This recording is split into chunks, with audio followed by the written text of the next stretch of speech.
Pagi, Assalamualaikum. Waalaikumsalam, Pak Kusnarto. Iya, Bu. Iya, Pak. Sebentar lagi kita mulai. Iya, Bu Yeni. Monggo.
Bapak Ibu yang berbahagia, sebagai informasi kami sampaikan bahwa nanti setelah sesi keynote speaker dan juga sesi panel akan ada 8 sesi panel. Untuk itu kami mengundang Bapak Ibu untuk memasuki ruang-ruang panel sesuai dengan undangan yang telah disampaikan kepada Bapak Ibu presenter semua. Informasinya, informasi mengenai room nanti akan pula disampaikan setelah keynote session.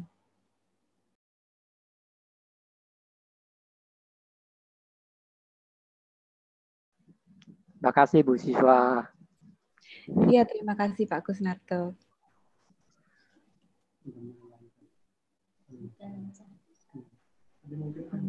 Iya, mungkin kelihatannya begitu.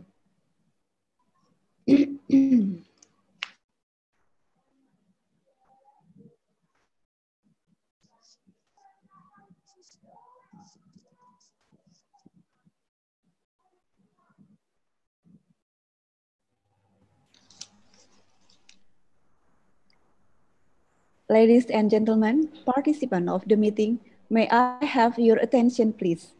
The opening ceremony is going to start.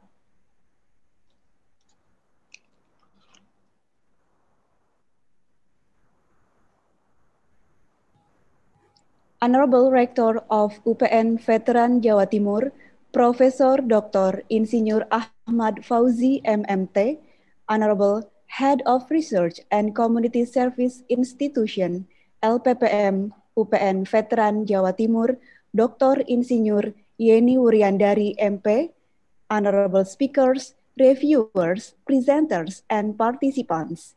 Assalamualaikum warahmatullahi wabarakatuh.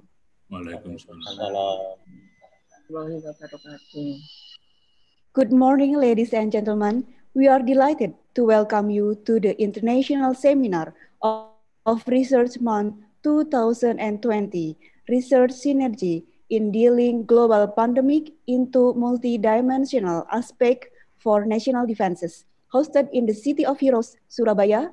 LPPM Universitas Pembangunan Nasional Veteran Jawa Timur has the honor to present you this international conference. This conference provides a great opportunity for the participants to share their recent theoretical knowledge, research findings, and experiences in dealing with management and prevention of COVID-19 global pandemic. As such, this conference will also feature presentation by speakers in panel sessions with cutting-edge topics.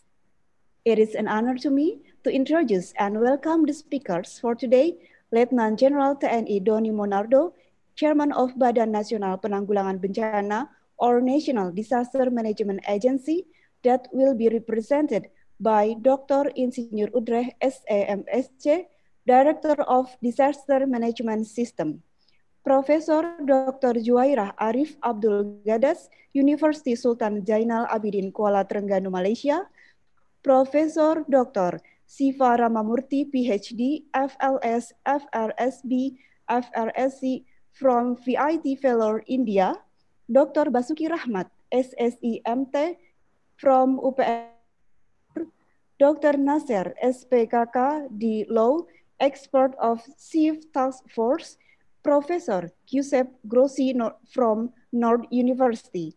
And also, we welcome all the presenters and participants of ISRM 2020.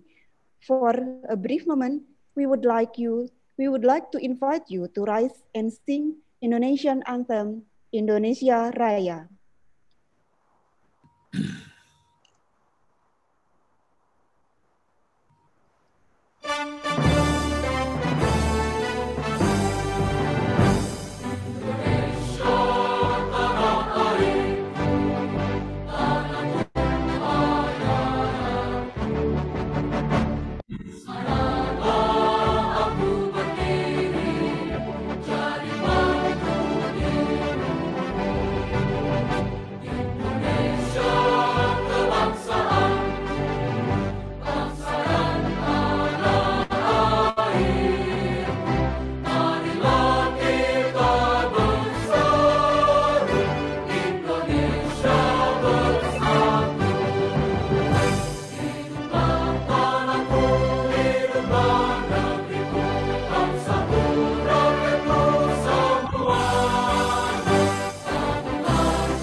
You may be seated now.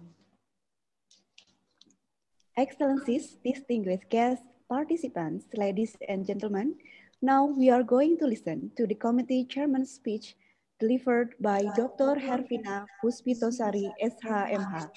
Please welcome Dr. Hervina. Thanks to MC Mrs. Sifa Alamiah. Assalamualaikum warahmatullahi wabarakatuh.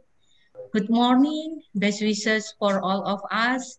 Om Swastiastu, Namo Buddhaya, Salam Kebajikan, and greeting everyone. First of all, praise and thanks to God for permitting us to join the International Seminar Research Month 2020 held by LPPM of Universitas Pembangunan Nasional Veteran Jawa Timur today. Welcome to the International Seminar Research Month 2020, the Honorable Director of Universitas Pembangunan Nasional Veteran Jawa Timur, Profesor Dr. Insinyur Ahmad Fauzi MMT and staff, and then Lieutenant General of TNI Doni Monardo as the Chairman PNPB, and in this activity is represented by Director Sistem Penanggulangan Bencana Disaster Management System, and then Profesor Dr. Suhairah Arif Abdul Gadas, Faculty of Law and International Relations, University Sultan Zainal Abidin, Kuala Terengganu, Malaysia. Dr. Sifa Ramamurthy, PhD, VLS, VRSP, VRSC, Professor and Head Department of Biotechnology, VTT, Vellore, Tamil Nadu, India. Professor Giuseppe Grossi, North University, HIBO, Economic Analysis. Dr. Nasser SPKK, the Law, Chairperson of Indonesian Health Law Lectures, Expert of Chief Task Force. Dr. Basuki Rahmat, SSI MD, Third Vice Dean, Faculty of Computer Science and PIC Computer Science and Information, Central MIR PTNE. The Honorable Chairperson of LPPM, Dr. Insinyur Yeni Wiryandari MP, and then Deans and Unit Heads in Universitas Pembangunan Nasional Veteran Jawa Timur, lecturer, student, research, and community service team, presenter, participant, and reviewer of webinar this morning. Let me report the organization of our activity this morning, the International Seminar Research Month, and research synergy in dealing global pandemic into multidimensional aspect for national defenses.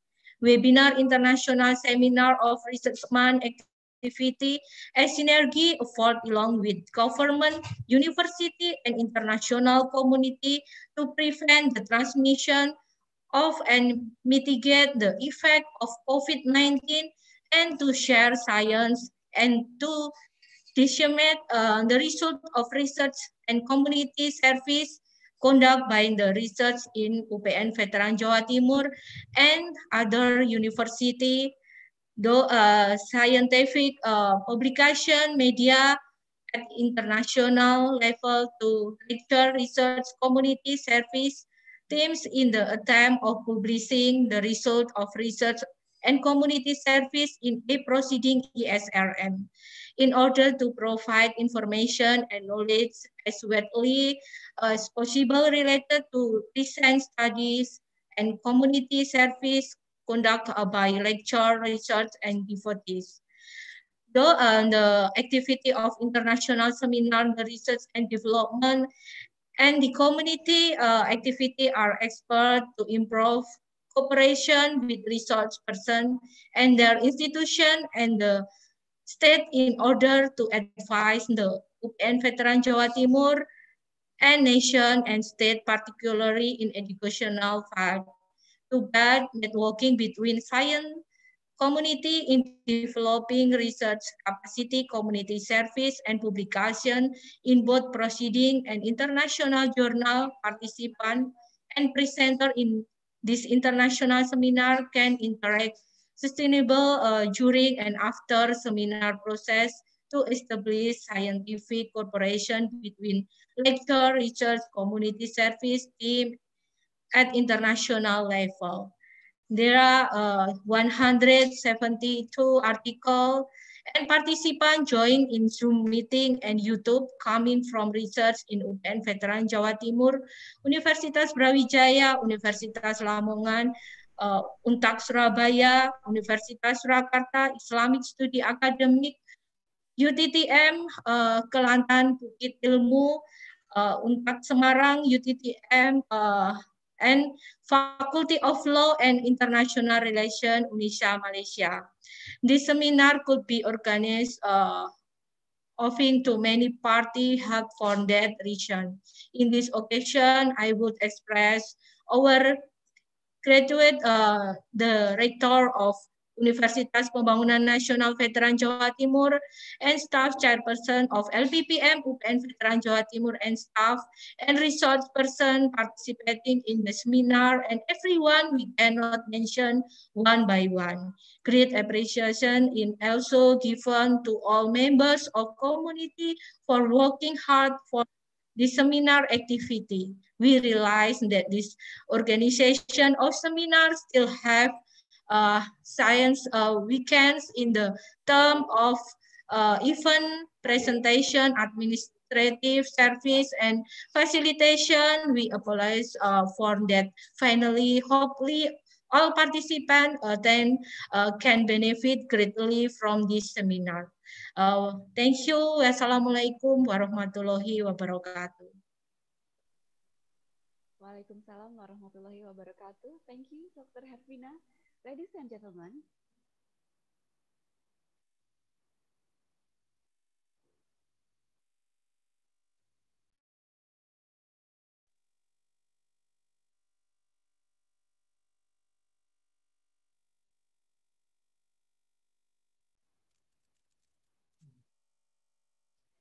thank you, Dr. Hervina, for the committee report.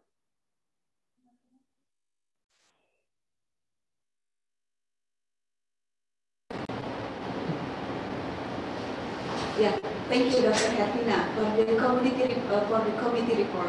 And ladies and gentlemen, now we are going to listen to the welcoming speech delivered by the Director of UPN Veteran Jawa Timur. We also would like to request Pak Rektor to officially open the International Seminar of Research Month 2020. Ladies and gentlemen, please welcome Professor Dr. Insinyur Ahmad Fauzi MMP. Thank you, moderator. Bismillahirrahmanirrahim. Assalamualaikum warahmatullahi wabarakatuh. His Excellency as the Chairman of National Agency for Disaster Management, Republic of Indonesia, Dr. Utre, MSc, Director of Disaster Management System, BNPB, and thank you, Dr. Yeni Wuryandari, Head of LPPM UPN Veteran East Java. Distinguished keynote speaker, Professor Zuhairah Arif Abdul Qatas, Faculty of Law and International Relations, University Sultan Zainal Abidin, Kuala Terengganu, Malaysia. Professor Sifa Ramamurthy, PhD, Professor and Head Department of Biotechnology, VIT, Vellore, Tamil Nadu, India. Professor Giuseppe Gossi, University, Norwegia.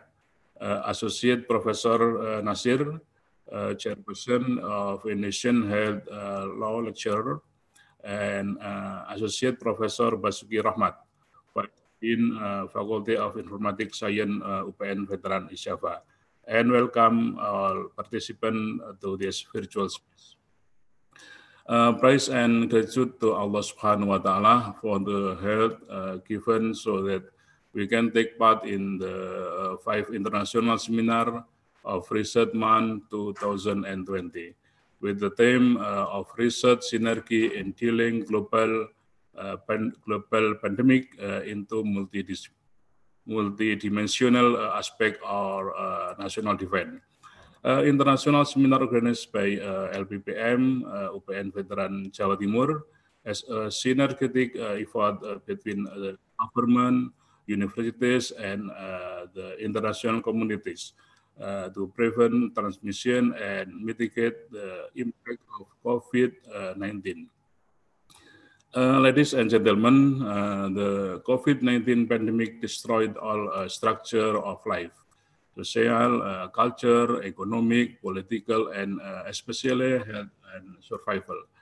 From the global scale to the small macro, meso, micro, nation state, communities, families, and even individual. The force people to adapt to new normal condition in a situation like this. Multidiscipline research has a very important role to play in capturing the global pandemic that occur and effort to deal with it. Throughout the 2020 International Seminar of Research Month, we hope to share information and knowledge about the research and community service conducted by lecturer, researcher, and strengthening the role of universities in effort to advance research and community service. In particular, to share solution to the COVID-19 pandemic problem that affect various aspects of life in many countries. In this occasion, I would like to thank Legend Doni Munardo and Mr. Utrecht for taking part in this seminar, and really appreciating our resource person from many countries for sharing knowledge and handling COVID-19. I hope to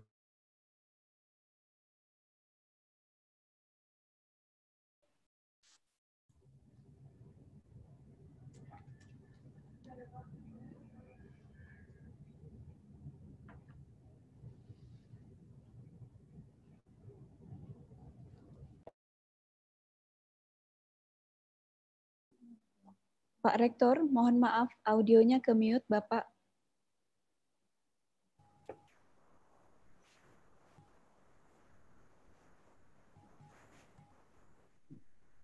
sejak awal ya. Barusan saja, Pak. Silakan, monggo diteruskan. Hanya beberapa saat saja. In this occasion, I would like to thank Legend TNI Doni Munardo and Dr. Utrecht for taking part in this seminar.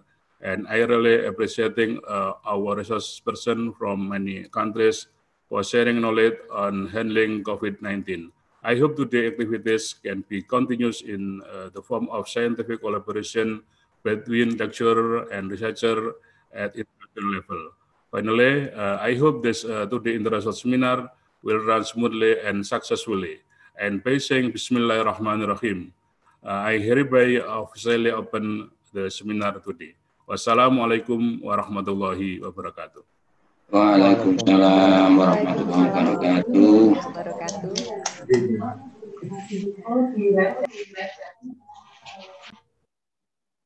Thank you, Professor, for opening the conference officially.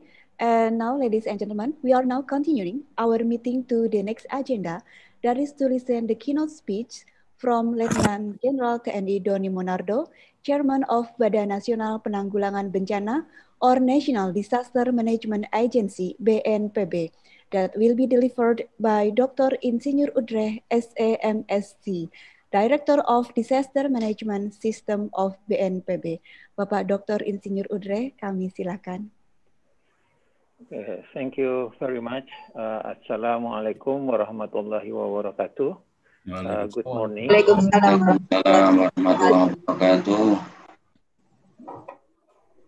The Excellency Bapak Rektor Profesor Dr. Insinyur Haji Ahmad Fauzi MMT, as well as Ibu Kepala LPPM Dr. Insinyur Yani Wiryandari MP, distinguished speakers and participants. Good morning and peace be with you all. First of all, I would like to convey sincere apology from the Minister Chief of National Disaster Management Authority, Lieutenant General Doni Munardo, for not being able to be part of this important event due to other engagement that cannot be rescheduled nor be delegated to other authority. I would like to begin with expressing my gratitude and high appreciation to the LPPM UPN for hosting the ISRM 2020 on research synergy in dealing global pandemic into multidimensional aspect for national defenses. This theme has indeed reminded us all this global healthy calamity has a broad adverse impacts and greatest challenge that humankind faced in this century. Based on the report of the World Health Organization as of October 26, 2022, globally, there have been nearly 43 million confirmed cases of COVID-19, including more than 1,152,000 deaths globally. It is apparent that our feeling of loss due to the tragic humanitarian event caused by the globally pandemic of COVID-19 has been transformed into stronger sense of solidarity, not only within each of the affected nation, but also among the affected nation across the region. Distinguished speakers and participants, as well, we know this coronavirus disease has rapidly spread around the world, posing severe impacts not only on health, but also economic, social, environmental challenges to the entire human population and even national security in the world. However, as we have experienced in the past of various calamities, we learned that such unfortunate events did bring the best of human nature, such as compassion, kindness, generosity of spirit. And the reason that we are all participating in this event is because we all want to contribute to good cause of humanity.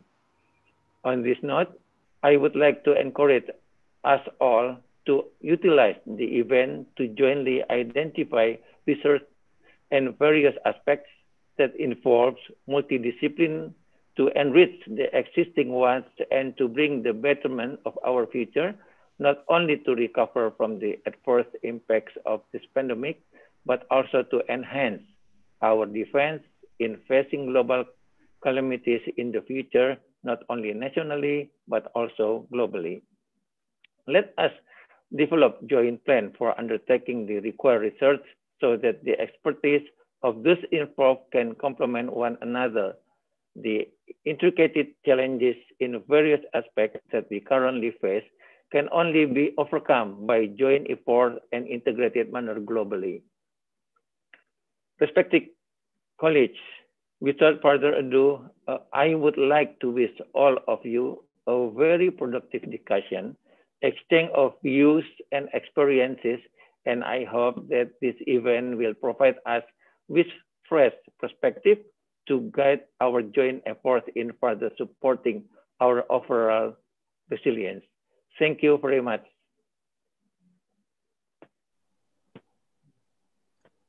Thank you, Dr. Udre, for delivering an eye-opening speech around the effort on dealing with COVID-19 pandemic, and also thank you for the effort of BNPB.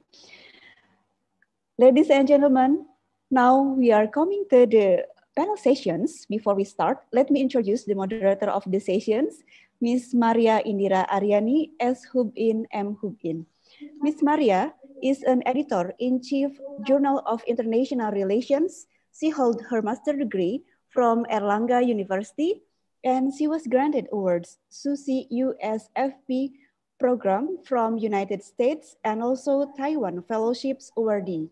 Ladies and gentlemen, please welcome Ms. Maria Indira Aryani, one of our bright lecturer from International Relations Department, UPN Veteran Jawa Timur. Ms. Maria, the screen all yours. Thank you so much. Thank you so much, Mrs. Sifa, for the brief introduction. Good morning, discussers, speakers, and participants. As it was mentioned before by the MC, we will now begin the speaker session of the ISRM 2020 Research Synergy in Dealing Global Pandemic into Multi-Dimensional Aspect for National Defenses. We will be having 5 very distinguished speakers with us this morning, and the first speakers will be Professor Zuhairah from the University of Sultan Zainal Abidin, Kuala Terengganu, Malaysia. Before we begin with Professor Zuhairah's presentation, please allow me to briefly read Professor Zuhairah's curriculum vitae. Professor Zuhairah Arif Abdul Gadas, PhD, holds a PhD in Business Law from University Putra, Malaysia. She also finishes her Master in Comparative Laws from International Islamic University, Malaysia, and she holds Bachelor of Law in Business Law from the University of Huddersfield, West Yorkshire, United Kingdom. Prof. Zuhaira acts as a legal advisor and also Dean of the Faculty of Law and International Relations, University Sultan Zainal Abidin, Kuala Terengganu, Malaysia. Professor Zuhaira has a very extensive publication on various journals and books and book chapters, and she also holds various awards and research grants. Lastly, Professor Zuhaira is also the visiting professor for the Faculty of Law, Universitas Airlangga, and Universitas Esa Unggul since 2014. Professor Zuhaira, you can begin your presentation. The floor is yours. The screen is yours. Thank you very much, Ms. Maria, for your kind introduction. Can everybody hear me? Yes, we can hear you. All right, thank you. Okay, good. I think I shall share my content. Am I sharing? Am I allowed to share?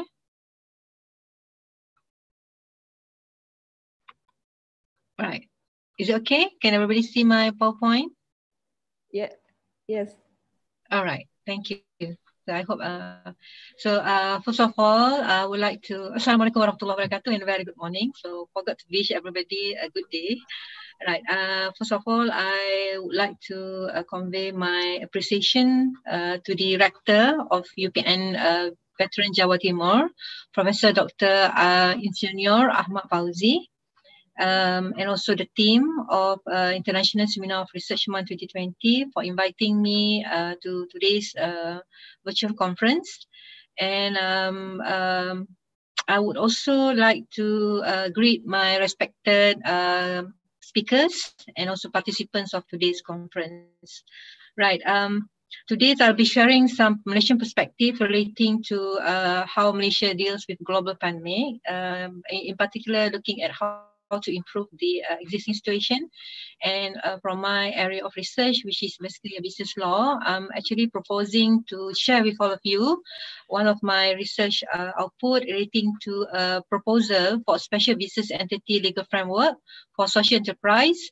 And because I feel that social enterprise is one of the impetus which we can utilize for businesses during pandemic COVID-19. So as such, the title of my presentation today is Special Business Entity Legal Framework for Social Enterprise and Impetus for Business During Pandemic COVID-19. So we proceed with my presentation.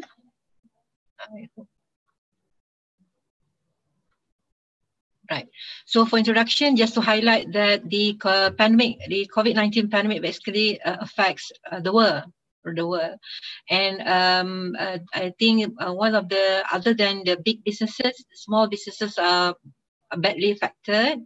And basically, according to the ISIS is basically the Economic Research Institute in Malaysia, the situation will disproportionately impact smaller businesses and vulnerable groups such as lower income individuals and workers. And also, according to the report of the Malaysian Institute of Economic Research, the Malaysia's GDP growth will contract by 2.61% in 2020. So it's quite worrying, the economic situation. If we do not do something or take any action, then it will be affecting the national economy. And then recently, according to the World Economic Forum, social entrepreneurs cited that innovators, i.e. person who innovates for a social mission, vital responders to the COVID-19 crisis and are uniquely positioned to represent a new standard for today's change leaders and governments. So basically, the World Economic Forum recognized and acknowledged the importance of social entrepreneurs or social enterprises in assisting the economy of a country in this particular situation. As such, I feel that it's a high time for the country, Malaysia, Indonesia, or any country in the world to focus on the capacity of social entrepreneurship as one of the measures to assist in building up the microeconomy particularly. And one of the ways I feel to boost the social entrepreneurship activities is by providing a special business entity, which is basically it cannot be in the same type of business entity which is used for commercial entity or for charitable organization because the uniqueness of the social enterprise. And we can see that in the developed countries such as United Kingdom and United States, in Canada, they have a special business entity, or we call SPV, special business vehicles, special purpose vehicle to carry out social enterprise businesses. Now, I would also like to share the remark made by the United Nations Secretary General Antonio Guterres, which basically highlighted that everything we do during and after this crisis must be with a strong focus and building more equal, inclusive and sustainable economies and societies. They are more resilient in the face of pandemics, climate change and the many other global challenges that we face. So basically any changes that we make must be a long-term action and sustainability of the action must be there, not only for pandemic COVID-19, but for any other calamities or, changes of the world. Right, so now I'm going to highlight that just to share interesting finding I found in Indonesia. So social entrepreneurship in Indonesia was highlighted that a significant growth of social enterprise in Indonesia in the past 5 years. So it means that Indonesia is also progressing very well as far as social enterprise, and they are expanding into new sectors such as creative industries, agriculture and education. And it was highlighted that the leaders of the social enterprise in Indonesia are actually dominated by young Indonesians, with 60% being individuals between the age of 18 to 34 and 40% are women. Right, so these are very interesting findings, and I hope this data basically provoke some interesting and future research for Indonesian scholars to look at. It was well received by the young, and the young are very creative and very adventurous. So it will be one of the best method for us to basically motivate the young in social entrepreneurs. I think Indonesia is a very good demographic and also platform to enhance social entrepreneurship. Now, going back to what is social entrepreneurship, so basically, as I said earlier, it is different than commercial entity. It's different than NGOs because of the nature. It combines between the society, economy, and also anything else other than the society economy. For example, the ecology. Right. So the common definition given is entrepreneurial activity embedded with a social purpose, and just use one of the definition produced by Oxford Said Business School, which basically defines social entrepreneurship as the product of individuals, organizations, and networks that challenge conventional structures by addressing failures and identifying new opportunities in the institutional arrangements that currently cause the inadequate provision or unequal distribution of social and environmental goods. So very good and well-defined definition given to social entrepreneurship. Nonetheless, I would also like to share the statement by our researcher, Malaysian researcher Ali Bahari and Suhaimi, whereby they said that the emergence of social entrepreneurship was influenced by 3 major factors. That is, first, increase of social awareness among social entrepreneurs, which led them to find innovative solutions to social problems. Second, motivation to fill a gap in service which were not provided by public authorities. And third, awareness among commercial entrepreneurs of the need to develop society. So this is a very good finding, because we found that nowadays, social entrepreneurs, it's not only nowadays, basically social entrepreneurs it has this characteristic that not only they are doing businesses for profit maximization, but their objective is for the profit and also the advantage of the businesses go back to the public and to the society. So this is the beauty of social entrepreneurship. That's a win-win situation whereby either you get individual return, and on top of that, you return back to the society. So this is the main characteristic of social entrepreneurs. Now, of course, for law and for any research, basically you have to justify the definitions. And I just want to share you the 2 main school of thoughts on social enterprise. The first one is social innovation, introduced by Peter Drucker, whereby he says that basically social innovation focus on social entrepreneur and impact society in innovative ways. And he said that entrepreneurship does not belong to business per se, but could be applied in various perspectives, provided that it fulfills innovation demand by creating something different. So it's not something status quo in nature. It must be something different, something innovative, and it's meant to resolve social issues. And whereas social businesses have this thought that entrepreneurial activities, social entrepreneurship refers to entrepreneurial activities to earn income for organization with the purpose of the social mission. So basically, this is the most common school of thought adopted in the society, that they do not think about the innovation way, but just doing the business as it is, but with a mission that it will go back to the society. So anyway, these are the two school of thought. There are many school of thought which develop or become the basis of social enterprises. But I think this is the two that are very interesting that I want to share with all of you. And just to share some data that social entrepreneurship in Southeast Asia. So basically, because I'm going towards my point of research. So you can see that in Brunei, Malaysia, Indonesia, Myanmar, Cambodia, Laos, Philippines, next page also, there's no specific regulations and definition for such enterprise. And we can see that the type of entity that was used, they are used to run such enterprise, there's no specific, they use government agencies and NGO, they use private sectors and so on. So there's no specific entity or vehicles used to carry out such enterprise. It is interesting to highlight that in Thailand, Vietnam, and Singapore, right? But they are in Thailand and Vietnam, for example, they have specific laws which basically encourage social enterprises, but there is no specific entity. They still let it go. I mean, everybody can, any type of businesses can carry out social enterprise, but they do have certain laws which encourage or assist, facilitate the social entrepreneurs. And also in Singapore, there's no specific regulation, and it says that it might exist in certain categories. So Singapore did not provide any regulation, but they do allow, they do define it in certain perspective by putting it in 3 categories of businesses, right? So just to give you some overview of social enterprises or social entrepreneurship in Southeast Asia. So this is observation. In Thailand, Vietnam, and Singapore, there are regulations which cater for social enterprise, but there's no specific business entity. Whereas in Malaysia, in Brunei, Indonesia, Myanmar, Cambodia, Laos, and Philippines, there's no specific regulations or any entity to carry out social entrepreneurs. So the issue is that if we recognize the importance of social entrepreneurs, so we must also recognize that we need to facilitate, to enhance the operations of the social entrepreneurs by providing certain framework for them.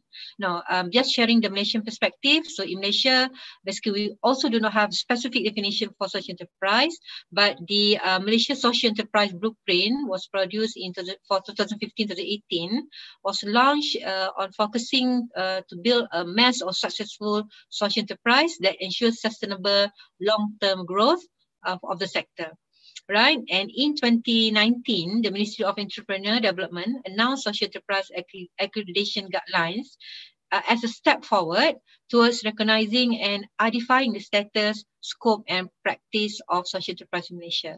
So basically, they do not provide specific definition, but they put a criteria of who will be regarded as social enterprise as a step, the first step of looking at what should we provide for social entrepreneurs. So let us look what is actually social entrepreneurs or social enterprise in Malaysia. So the accreditations are divided into 3 factors.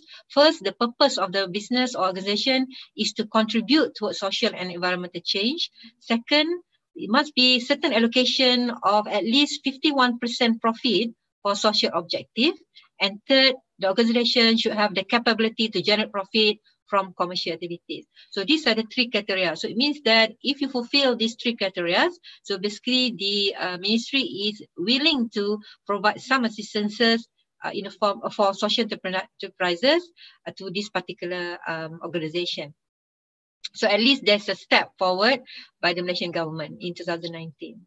Now, why I highlighted that existing business entity, commercial entity is not suitable for social enterprise because of commercial entity is dominant by the private interest. Means that whenever you start a business, you have this motivation, you have this main objective that is for profit maximization and for the return of a dividend to your investors and also for your shareholders.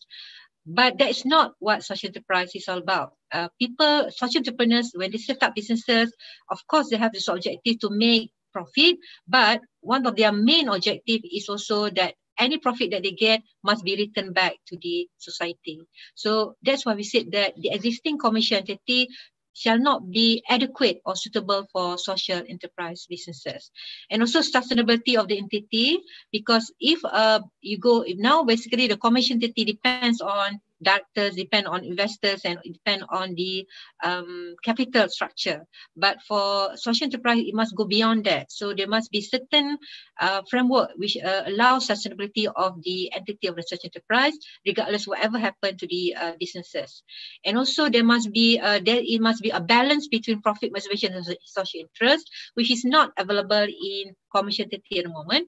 We do have corporate social responsibility in businesses now, but it is philanthropy in nature. It depends on your voluntary of the corporate. But for social enterprise, it is what you must do.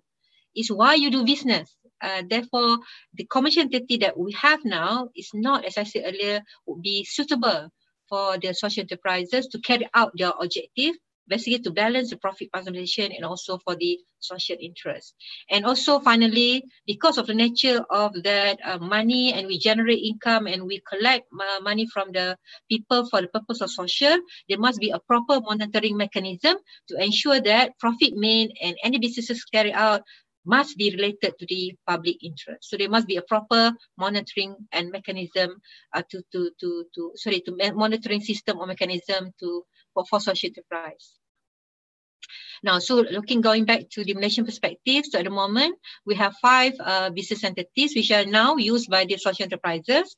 We have sole proprietorship, we have partnership, limited liability partnership, company structure, and cooperative society. So the social enterprises in Malaysia can adopt any of this method, yet, but as I said earlier, all these entities are commercial entities meant to make the profit maximization, no requirement for them to contribute to society except if they want, if the business want. And if those who study, business entities or business law or company law or,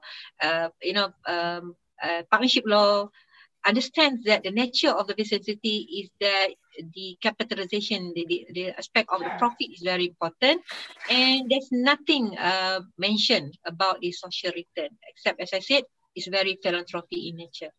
Now, just to highlight, in Indonesia, it's also interesting. It's what I get. I might be wrong, but I'm very happy if we can conduct more research together. So we found that in Indonesia we have Firma, we have Seve, we have PT, we have Yayasan, and also we have Usaha Dagang.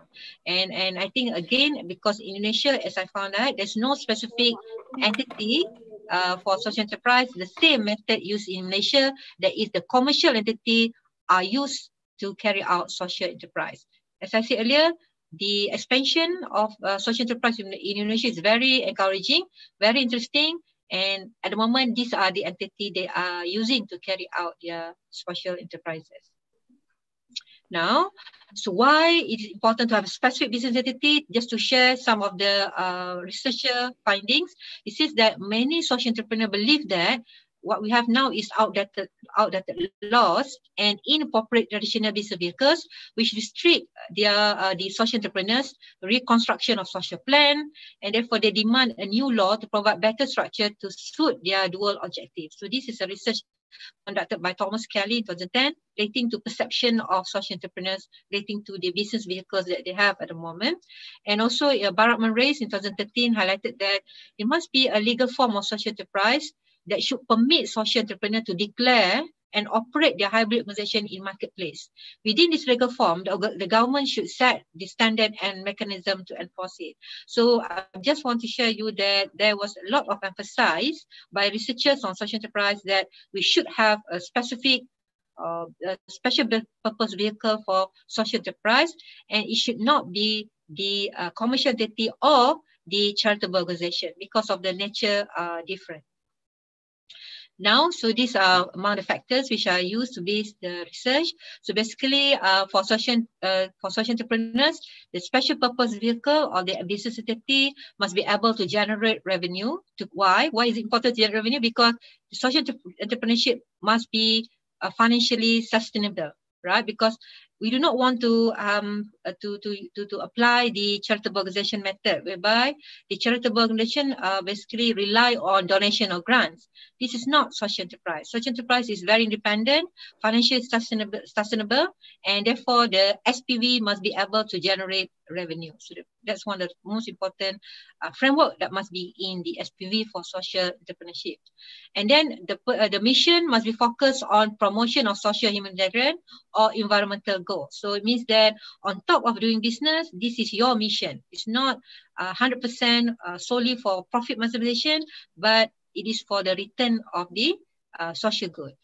And finally, I'm highlighting that the legal structure of this SPV, right, must be able to create source of, source of funding, and not only for the setup, so in the regarding the operating costs, it must be sustainable, which means it must be independent and can grow, and the tax structure must be flexible enough to allow them to promote their activities, and also the governance and also the public interest among the things that we have to look at when we propose the legal framework. So there's lots of things to do actually if you do research on social entrepreneurship SPV, right? So I'm just going to share you briefly what I think it is just a brief draft. Professor Zuhaira, you have only 5 more minutes to present. All right. I promise I will finish on time, Maria. I will try. Right. So basically, I'm sharing this is the proposed legal structure that I want to share. First of all, I would like to propose that the SPV must be in a corporate form, right? Not in the unincorporated form, because of the nature of independency of a corporate form. As a body corporate, they will become a legal entity, and therefore they have power similar to a company. And also there must be a test of public interest test, whereby you must test this entity that they must pass all the public interest tests. For example, the objective of their businesses must be in their constitution, and right there must also be asset lock management. Basically, asset lock management means that any asset of the SPV will go back to the society, and also there must be a profit distribution. Dividend cap means that, for example, only not more than 51%, 40%, 49% and above can be distributed as dividend. The rest must be returned back to the society. And also there must be certain statutory obligations such as disclosure requirement, strict audit requirement, and so on. And formation must be formal. It must be through registration and must be through constitution of the SPV. And dissolution, same as a company, by virtue of winding up and also strike off. And also the tax must be special tax treatment. So this because why I choose corporate entity, because of these attributes. And tax treatment, I said, is one of the major concerns of social enterprise, because they said that now they are taxed similar to commercial entity, which is not fair, and they are not entitled for the tax treatment or tax advantage of charitable activities because they are not considered as charitable organization. So I'm trying to say is that the tax treatment should be given for the new SPV, for the new framework for social enterprise, must combine both advantage, and this can be done by applying the public good theory for tax law. It's quite extensive if you want to if I want to discuss, but basically the public good theory can be the legal justification to extend the benefit of charitable organization to social enterprise, right? So as a start, I would say that for the SPV, right, immediate action, they should enjoy all tax advantage available for business entity, and also the full tax exemption on all charitable or the social work that they did. And for the long term, I'm proposing that they should be getting tax exemption status and also certain tax incentive for the investors. Now, so it can be done. So why propose the implementation formulation by utilizing at the moment as immediate action, by utilizing our Companies Act, by utilizing our LLP Act, and also the Cooperative Act. And also in the long term, I would propose for a specific act for social enterprise, which I would name Public Interest Corporation Act, because I feel that the company is for the public interest. Conclusion, Maria. I'm finishing off, right? So conclusion, I feel that, as I said earlier, I feel that social entrepreneurship can be the impetus, one of the mechanisms to enhance practices to assist the government in boosting the country's economy due to the negative effect of the COVID-19, because it's less reliant. We can see zero reliance except for the flexibility or encouragement given by the government, but basically it's zero reliance on the government. on capital or subsidy, because it's based on business activities of the social entrepreneurs, right? And also their business go back, they give back to the society. So it's a very, I think it's a very useful method or mechanism to boost our microeconomy. And also we need a specific business entity for social entrepreneurship. And in Malaysia, I'm proposing the public interest corporation with certain criteria, as I said earlier. And also, I think that having the SPV would strengthen the spirit of community, because not only we invest in this particular company for the betterment of our businesses, but also for the public good. So with that, Maria, would like to conclude. Would like to thank everybody. And Assalamualaikum warahmatullahi wabarakatuh. Thank you. Waalaikumsalam warahmatullahi wabarakatuh. Thank you so much, Professor Zuhaira, for the. For me personally, this.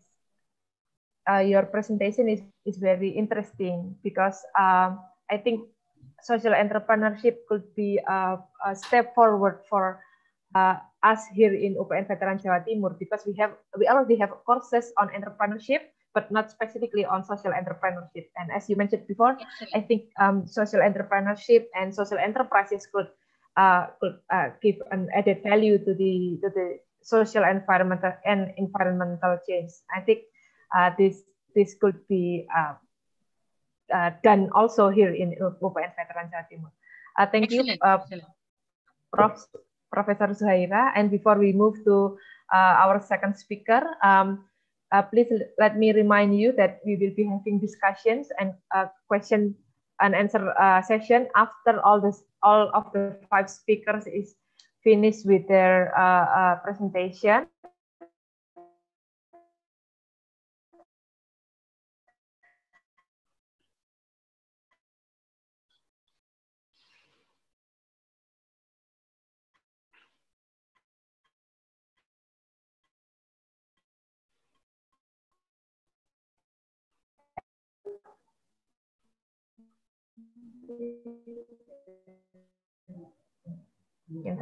Yang terakhir.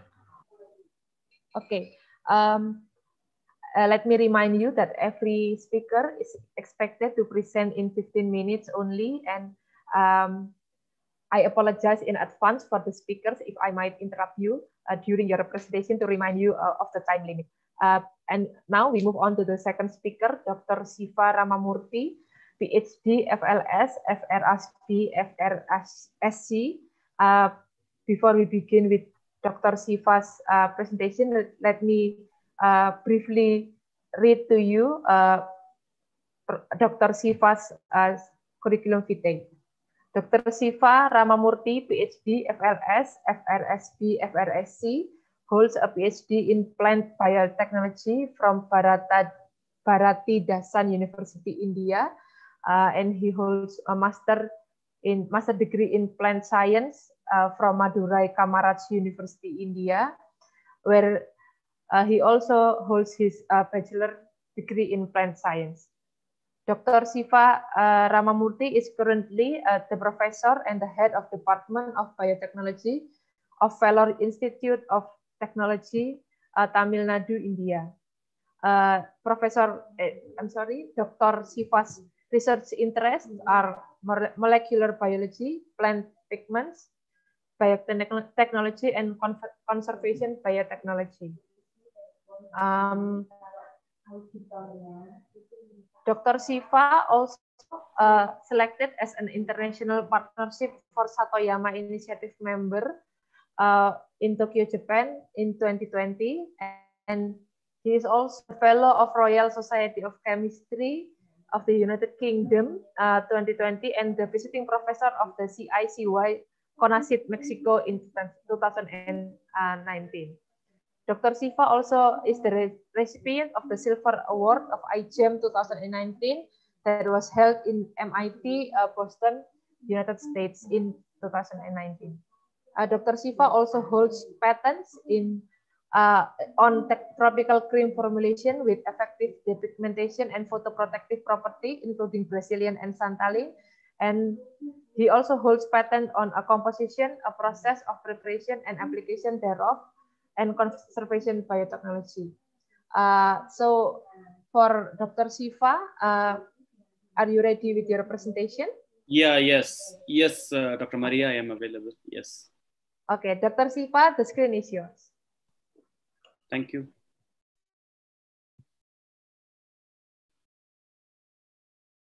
Can you ensure the slides are visible? Yes, we can see your slides. Okay.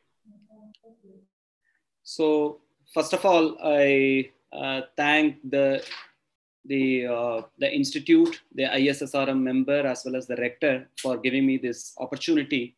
So I am here to present about the topic on strategies and defenses on the epidemic and pandemic outbreaks in Asian country, especially from India. So that's why I put the word called, the lesson learned from Indian case study. So I prepared my presentation in such a way that I should finish it in 15 minutes, but I tried to, give my ideas and thoughts that related with this epidemic as well as pandemic outbreaks. So as it was introduced by Maria, I am from Vellore Institute of Technology. I'm heading the Department of Biotechnology.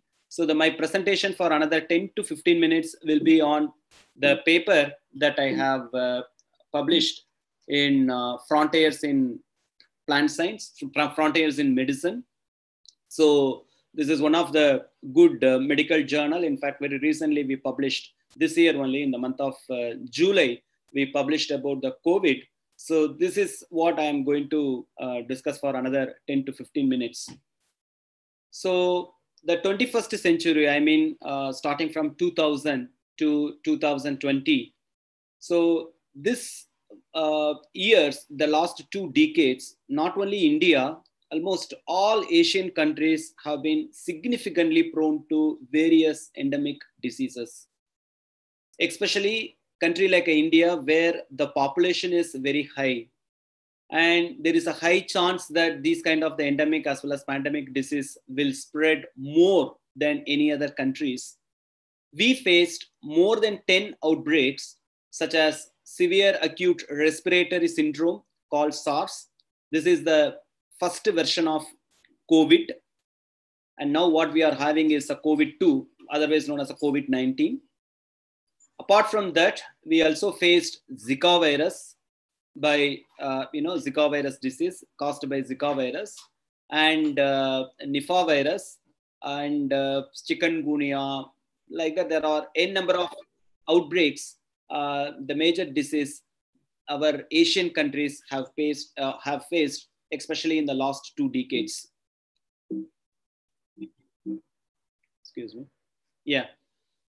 So this is the slide to show you how, starting from 2000 to 2020, especially in India, what are all the diseases being spread. Let me start with 2001, especially in the month of August. So we faced first with the cholera. It started to infect in 14th August 2001.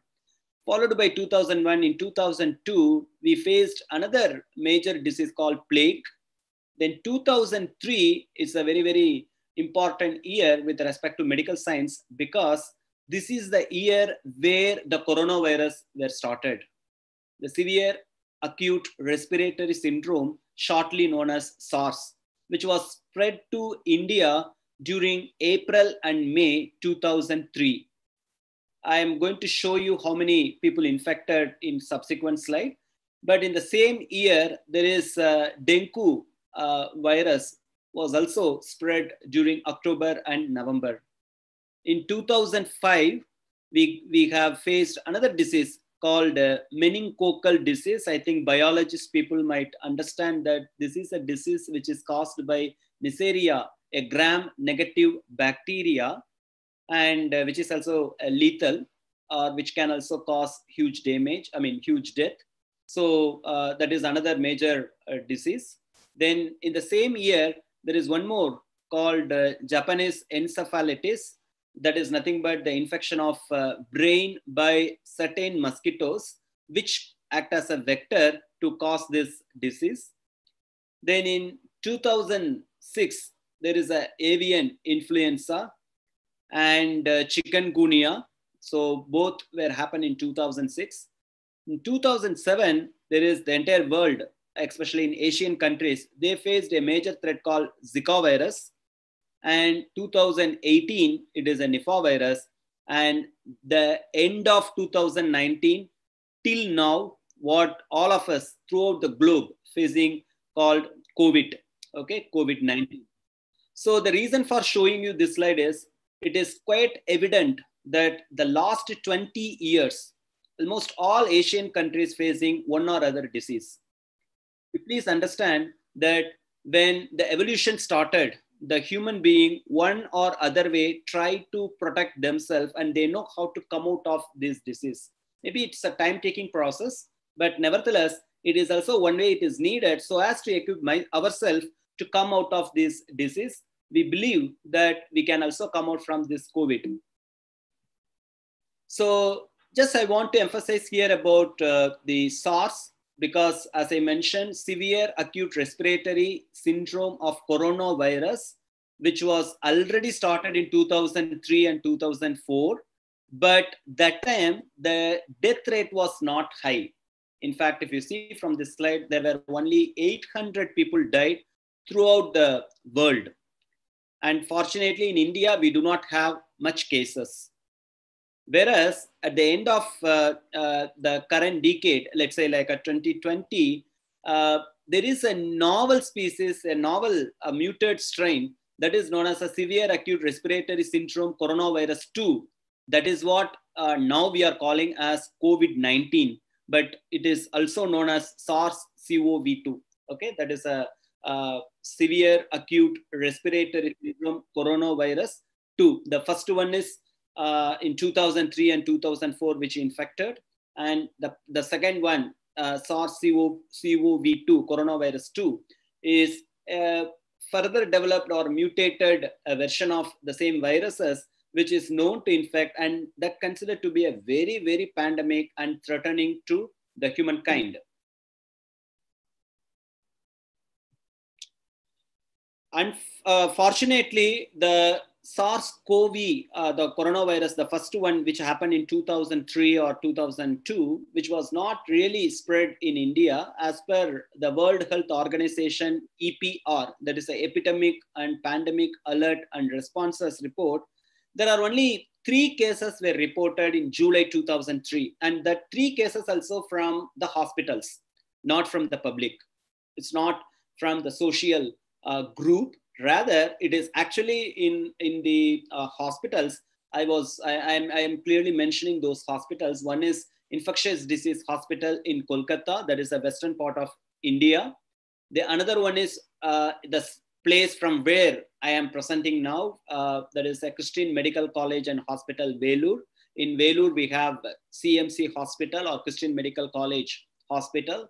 There is one case from CMCH Vellore, Tamil Nadu. There is one more case in Pune, that is Siddhartha Hospital. So throughout India, when the COVID virus was infected, we observed that there are only 3 cases, not more than that. And throughout the globe, there were only 800 deaths. And no more cases were reported other than this in India. And in fact, the precautionary methods and measures were taken to battle against or to combat the SARS outbreak in India. And fortunately, it was not spread. So that is a very good news. Then followed by that, I also mentioned in 2017, the country, India, is also faced Zika. In fact, throughout the Asian countries, the Zika virus was spread. And again, fortunately, no documented case in India. Rather than that, the good news was that the antibodies of the Zika virus were detected from the healthy people in India. So for non-biology people, let me explain, antibodies are nothing but themselves to protect against the foreign pathogen or any disease. So that is called the antigen and antibody. So some of the healthy populations of India, they got antibodies against the Zika virus. And the reason how they got is a real mystery. Maybe they might have got the past exposure, okay? And that certainly will help them to, make more antibodies against the Zika virus. So the another one I mentioned about the Nipah virus, which was in 2018. So that is also the another recent outbreaks which happened a couple of years back. And as of July 17, 2018, only 19 Nipah virus cases were reported, and that including of 17 deaths. So all these things maybe you can see from only one state, Kerala. In fact, I mentioned that this is the report that we have taken for the publications in Frontiers in Medicine.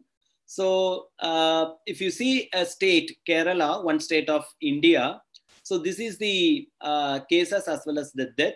In chikungunya, we had 2,720. Then Japanese encephalitis, which caused the brain infection by a mosquito. There were 59 cases and 11 people died. Then acute encephalitis syndrome, 286 cases and 54 people died. And similarly, dengue, 58,909 and 217 people died. So Nipah virus, there were 19 cases and 18 people were died. So H1N1 was the another one, the swine flu, where 6,553 people were reported. Out of that, 391 were died. So when we prepared the manuscript at the time of April 2020, that time in India, the cases were very less, only 485, only 4 died. But I can show you the present scenario. So another 7 to 8 minutes, my lecture will be on COVID, because that is a hot topic, and the entire world is facing about that particular issue. So the recent pandemic of COVID-19, which is, as everyone perhaps aware, that it is originated from China, especially the Wuhan, a beautiful city, what you are seeing in the right side of this slide, which quickly spread throughout the world. And as it was pointed out by the earlier speakers, as of yesterday, it infected 43.5 million people, out of which 1.16 million people died. So no doubt, the COVID-19 is a pandemic.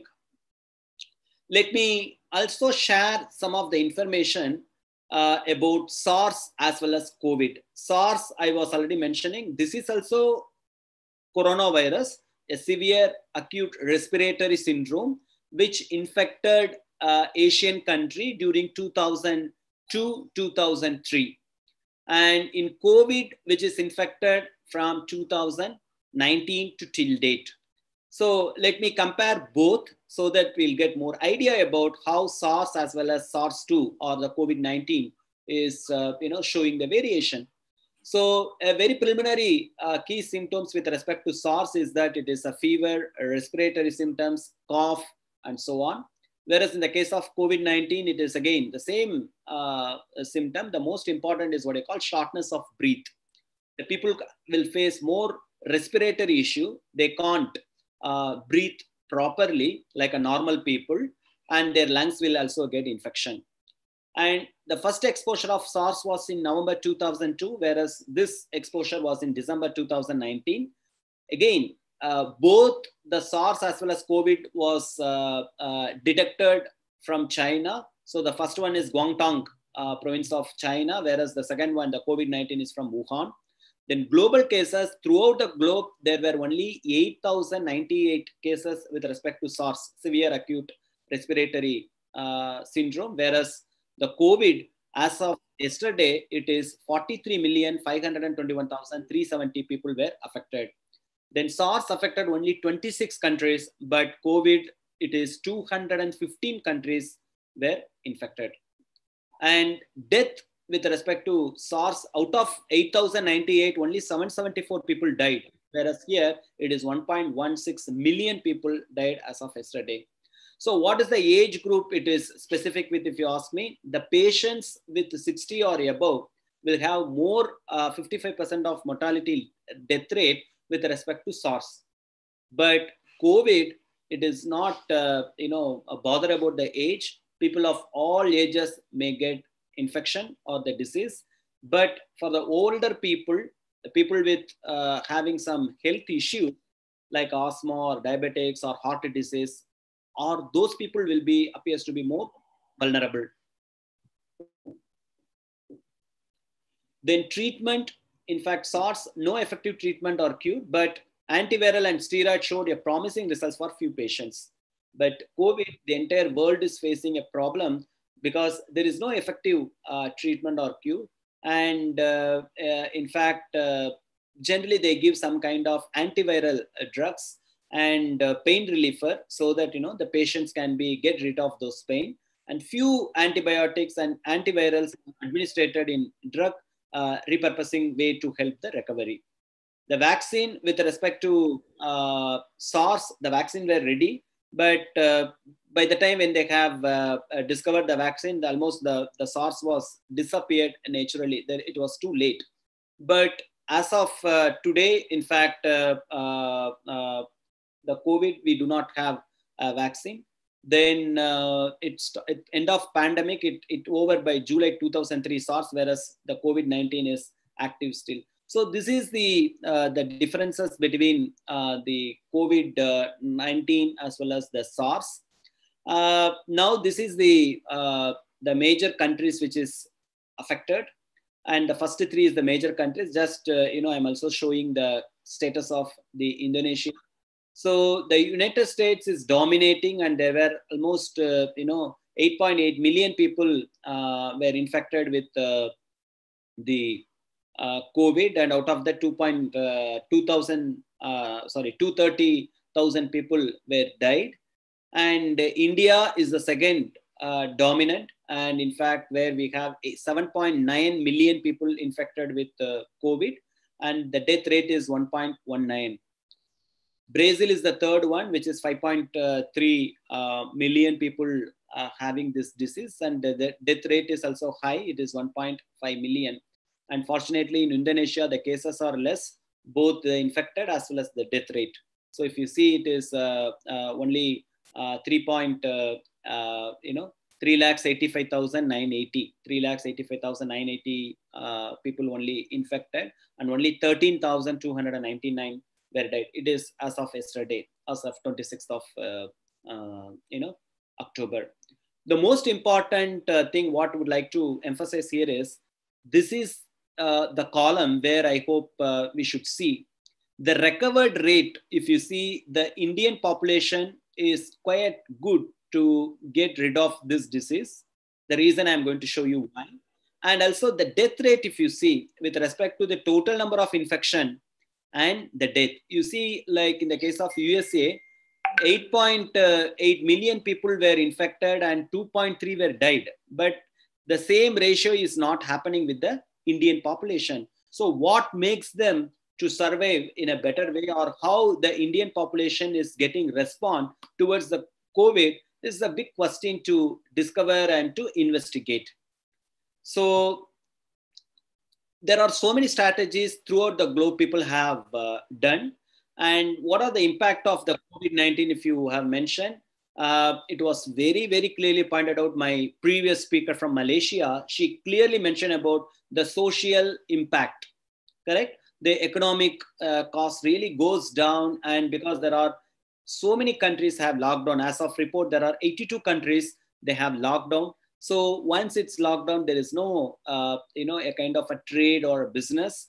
And the lockdown is a good in one way to prevent the disease, but it has saved so many lives, no doubt about that, but they have come at a heavy socioeconomic cost. And the World Bank's projections point to the deepest global recession since the World War II, with millions of people falling unemployment as well as poverty. So this is the great the impact of COVID-19. And to prevent that, people have started a kind of, a general guidance, which was given by the World Health Organization. So what are all the guidance? I think throughout the globe, people are doing the same thing. One is to maintain the social distance.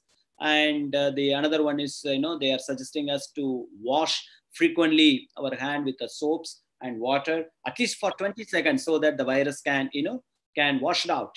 And in case if you couldn't find the soap, maybe we can use the alcohol, and the alcohol should be at least 60% of the alcohol, and that can also help. They also suggesting all the people to not to touch with your eyes or nose or mouth with unwashed hands, because the infection may spread. And we should also have a good respiratory etiquette, including covering coughs and sneeze, and wearing a mask is another safer method. And avoid the close contacts with the people, especially those who are sick. And in case if someone is sick, and they suggested them to stay home. So as per CDC, that is a disease control prevention in United States, certain people, especially the adults who are facing the heart or lung disease or diabetic, they are having a very, very high risk of developing more serious complications from COVID-19. So this is the general the guidelines which was given by the World Health Organization. So almost all Asian countries have followed the same, not only Asia, throughout the globe they have faced. But in India, apart from these guidelines, there were two more strategies were initiated. One is what you call, they have suggested to use this Siddha medicine. In fact, India is a country which is rich with biodiversity. We have wonderful medicinal plants and, the Ayurvedic, Siddha, Unani, and homeopathy. So shortly known as Ayush, okay? Ayurvedic, Siddha, Unani, and homeopathy. So the government suggested to have the immune booster for all the people or to the public. So they suggested to give a kind of a polyherbal called Kabasura Kudinir. So Kabasura Kudinir is a native of India, and especially from the southern part of India. So it is considered as an immune booster. So what it does, if you ask me, it is effective remedy for a range of fevers. You have so many fevers, and I also mentioned in some of the slides about the dengue and other kind of the stuff. So this particular one is immune booster. It develop your immunity, and it helps you to get rid of range of fevers, shivering, cough, nasal congestion, including body pains, and so on. Okay. So what they suggest is get this powder from all the shops. In some cases, they have given us a free without cost. The government is giving the immune booster to all people or all public. And what we have to do is we have to take 2 grams of this leaves, the powder, the mixed composition, the polyherbal one, and boil it with the hot water, filter it, and drink twice. You have to keep it for at least 5 days. So when you do like that, obviously there is your immunity gets boost. So this is the suggestion by the Indian government, which is a Siddha based method, what we call it as a Kabasura Kudinir, which is nothing but a polyherb. Scientifically, if you ask me, this polyherb is consisting of 15 plants, and Gingiber officinalis, which is nothing but ginger, then Piper longum, which is nothing but the pepper, then Syzygium aromaticum, which is nothing but clove. So like that, you have 15 medicinal plants. And that's why I mentioned the term called polyherbal. So there are many herbs they have mixed together and they made a form. And in fact, different parts of the plants being used. As you can see, the first one, ginger, the rhizome were used. In the case of Piper, the pepper, the fruits were used. And in the case of clove, the Syzygium aromaticum, the flower buds were used. And in some cases, Justicia audatoda and all, the leaves were used. So like that, different parts of the plants were used, and they mixed, and they given a kind of, a combination of all those plants product, and they have given to the free of cost, which naturally can boost the immunity. Until the vaccine developed, we have to survey on your own immune system. So you we badly need of immune booster so as to come out from these kind of the viral infection. So this is one strategy where the government were initiated. And there is a second one, in fact, Department of Ayush from Government of India. Ayush is a short form, as I mentioned, Ayurveda, Unani, Siddha, and homeopathy. Okay, Ayurveda, Unani, Siddha, and Homeo. So the combination of all 5 is known as a Ayush, which is the government one. Apart from the polyherb Kabasu Kudinir, what I mentioned in the previous slide, they also suggest to give another immune booster, which is from homeopathy medicine called arsenic album. So again, this also suggested by the government of India, homeopathic medicine. And they say that the adult can take 6 globules, whereas in the case of children, they suggest to have 4 globules daily in the morning in the empty stomach for 3 days. So after 3 days, you should stop for maybe 2 to 3 weeks. Maybe again repeat taking 6 or 4 globules, whether you are adult or child. Then continue for one more time. So they believe that this homeopathy medicine is safe and reliable. So these are all some of the strategies which were taken by the India, and that really shows that the people, the death rate is less, number one, and also the recovery also quick. In fact, if you see the slides, one of the slides which I mentioned, that the recovery rate is also good. So this is the Arsenium album, which I mentioned in the previous slide about the homeopathy medicine. So these 2 strategies, apart from whatever I have explained earlier, will really improve the immunity as well as to do with that. Then another one thing, I finish in 2 minutes. I will finish in 2 minutes. Thank you. Thank you. Yeah. So apart from that, the government also initiated for so many grants, and that including Department of Biotechnology, CSIR, DST, and other grants they suggested. So all this will help to find out the vaccine, as well as to find out the proper immune booster to get rid of the COVID-19. So this is my last slide to conclude my session. In fact, not only Asian countries or India or Indonesia is fighting against the COVID. In fact, throughout the globe, we are looking for a permanent solution. So as more countries start to reopen their borders, in fact, the economic rate is down, and because of that, the country started to reopen the border. But the screening tools and quarantine measures need to be very, very strictly they should follow, so that the number of cases can be avoided. To ensure such a control, which is essential or adequate, it is important to review, optimize this process very regularly. Even after 2021, I hope we have to follow that, though we may get the vaccine or something, this particular checking is very, very mandatory. And with this hope, we hope that the countries will continue to share their experiences by, these kind of the conferences and other things, the information and strategies as they respond to this virus, that the viruses do not have any borders. That is what the lesson we learned, it can spread from one country to the other country. With this one, I sincerely thank you, all the members who have listened my lecture. My special thanks to ISRM 2020 organizing member for giving me this opportunity. Thank you once again. Thank you, Maria. Thank you, Dr. Sifa. Thank you so much for the very informational presentation. I think it's very interesting because we actually have seen quite outbreaks during this beginning of the century, but of course the coronavirus is the highlight of the outbreak. And I can, if you mentioned that India is more prepared in dealing with the outbreak because India is using a polyherbal immune booster.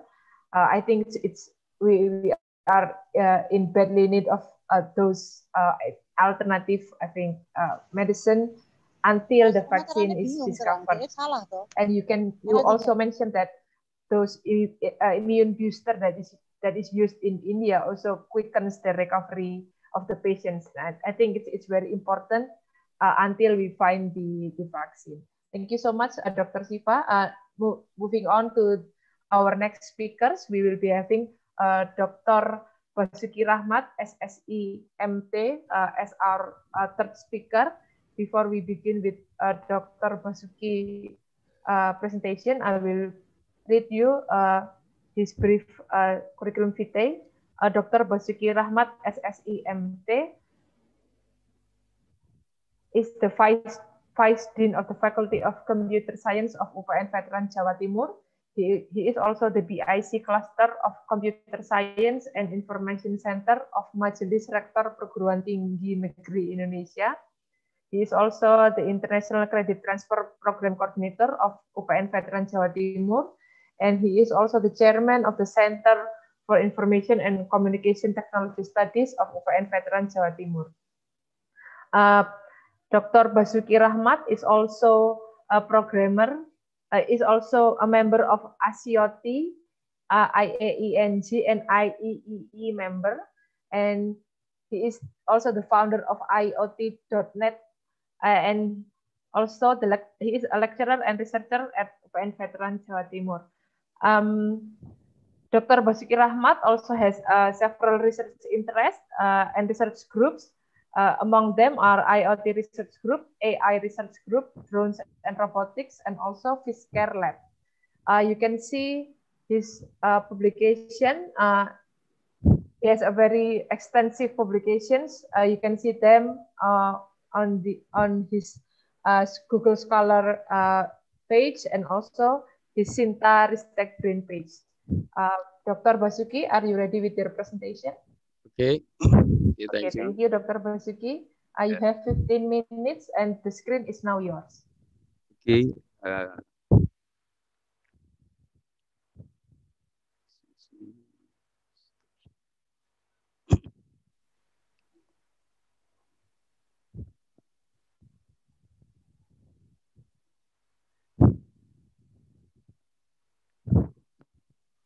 Okay. Assalamualaikum warahmatullahi wabarakatuh.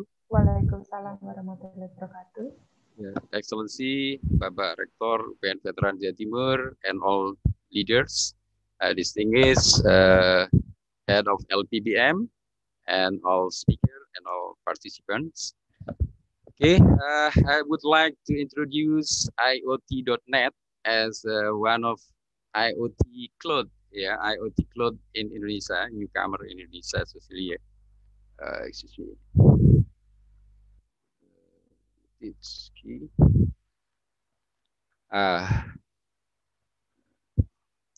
Okay.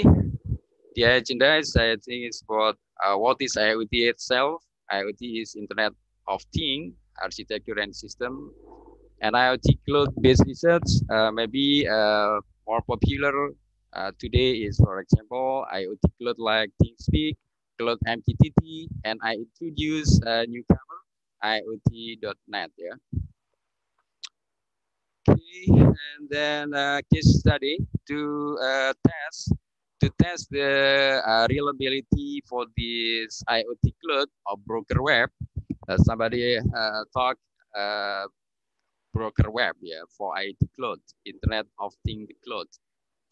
We will test using a miniature temperature control system, especially to handle the temperature, to rise up or rise down the temperature, and smart farming for the others. Okay, what is IoT or Internet of Things? I think it's very popular today. Internet of Things here is support for all billions, maybe smart objects that can be interconnected to one another, connected using internet. Yeah, especially if there is available internet connection, and of course IoT cloud or broker web can be connected using this system. Yeah. And then how this architecture for this IoT, especially for this architecture, some architecture is like this. We four layer, the popular for this architecture, for physical layer, network layer, middle layer, and application layer. For IT cloud here is in middle layer here. The place of IT cloud or broker web in middle layer. Okay. Some of example of the IoT application is many areas today. For example, in smart home, you can control your lamp and add the when it is your home. Smart farming, for example, is to know what the quality of an agricultural land, for example, to water and humidity and so on. Yeah. The other example is in the internet industry for monitoring and control equipment and processing industry, in the health, monitoring person health, transportation, and many other areas. Yeah. How the IT system can be helped for this system? As about three things that can be realized IoT system here. The first is hardware or physical or things. We can use, for example, microcontroller or the other device. And two is internet connection itself. And cloud data center, cloud data center or IoT cloud, or somebody mentioned the broker web, yeah. IT cloud or broker web. Okay, if you want to realize this system, minimal, we provide this one application. You must install first IoT MQTT panel in your apps, in your application. For example, in Android mobile phone, you can install IoT MQTT panel. And the second, there is a mass available cloud IoT. Here I introduce the newcomer in Indonesia, IoT.net. Maybe is one of alternative IoT cloud today. Yeah? And you must prepare device to test today. We will use miniature temperature control system and smart farming. Okay, if you look for in your mobile phone, especially in Android, yeah, you can choose one of IoT MQTT panel like this, the picture like this. You can install first in your phone. And the second is there are cloud IT must be available. You can use ThinkSpeak, for example, ThinkSpeak. This ThinkSpeak, if you check in the Science Direct, many research using this cloud. In EEE Explorer, you can find too. The other IoT cloud, you can use cloudmqt.com, and cloudmqt.com is one of IoT cloud. If you check in the Science Direct, you can check too. The many research use this IoT cloud and IoT EEE Explorer too. This is for the IoT cloud newcomer in Indonesia. We introduce IoT.net. IoT.net. Yeah. Okay, to the test the reliability for this cloud, we will test with two experiments. Experiment one is to rise up and rise down the temperature for this miniature. Yeah. This is the architecture, and then this is IoT.net cloud. This is IoT MQTT panel that must be installed in your phone. And this is device that available, must be available in if you want to realize the system, if you want to try to connect to broker here, to broker web or IoT cloud, IoT.net here. Okay, this is one of examples for the architecture, how to connect the IoT cloud here. IoT cloud or broker web, IoT.net in here, so must be connected to internet. Device you use can microcontroller, especially you can use the type Node MCU microcontroller. This because this can be connected to Wi-Fi or to internet. After that, the other device that you must be prepare is a relay. Relay is to switch from off or connected to power in order fan can be on and off. Yeah. If fan on and off here can be rise up and rise down the temperature plan here. This is the simple example of a miniature plan to test the reliability of IoT.net. For the controlling and monitoring here, you can access in a mobile IoT MQTT panel in your phone or in your laptop by install MQTT Explorer 2. MQTT Explorer can be installed in your laptop, and IoT MQTT panel can you install in your mobile phone. In order you can monitor and control the temperature in here. Yeah, this is the example of architecture for one experiment for this research. In order to know how the reliability of cloud IoT that my introducing today. Yeah. Okay, one of setting to can be configured like this. This is in IoT MQTT panel in your phone. Just your select, for example, and a connection name is anything, connection name, client ID, and broker web. Broker web, you can use IoT.net here, and the port number you can select 183, for example. And for user, for this example, for this experiment, you can use UPN MQTT and password 20 UPN MQTT. If you feel this in your IoT MQTT panel, I think you can connect for my cloud, IoT.net there. This is the result of the first experiment here for to control and monitoring the temperature. For example, this is in mobile phone.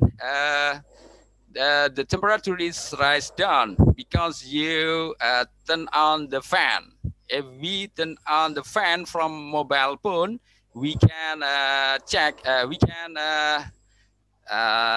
see, but the temperature here is lie down. And then if you fan off, the fan off, this is the temperature will rise again in the normal temperature. Yeah. Okay, this is for this experiment to test IoT cloud IoT.net for this today, for the first experiment. Okay, for the experiment 2, we will try in the smart farming. The architecture is almost the same. We use device, microcontroller 2, and mobile phone. We install IoT MQTT panel, and we use IoT cloud IoT.net. This is IoT.net, and IoT MQTT panel must be installed in my phone, in our phone. And this is for to test in smart farming. Yeah. This is one of example of smart farming, simple architecture. Broker web or IoT cloud we use is IoT.net, connected to internet. Connected here we use microcontroller, especially we use the type of Node MCU microcontroller. This is completed by relay. Relay here is to switch whether the sprinkle water here, water sprinkle here can be on and off and will be connected to the power if you run or on a relay here, by on and off relay here. So if sprinkle is water is on, that is water will be spread in the land, agricultural land here, and otherwise. And you can monitoring these sprinkle water on off here by your mobile phone by using IoT MQTT panel, and you can monitoring through and controlling to just monitoring if MQTT Explorer. Yeah? Using MQTT Explorer in your laptop here. This is for the example for experience 2. Okay, after we run this system, the one of experimental research like this. This is in Fapertan UPN, yeah. In Fapertan UPN, implement this technology. Yeah, this is one example when the switch of relay, when relay end off, the sprinkle water is on, and then the water is out of the sprinkle, and the land will be rise up or rise down the humidity or moisture, soil moisture. This is in the IoT MQTT panel monitoring. The soil moisture here is will out here. And then you can control by automatically or manually using this technology by just push this button there, push this button by your phone. Okay, like this for the second experiment.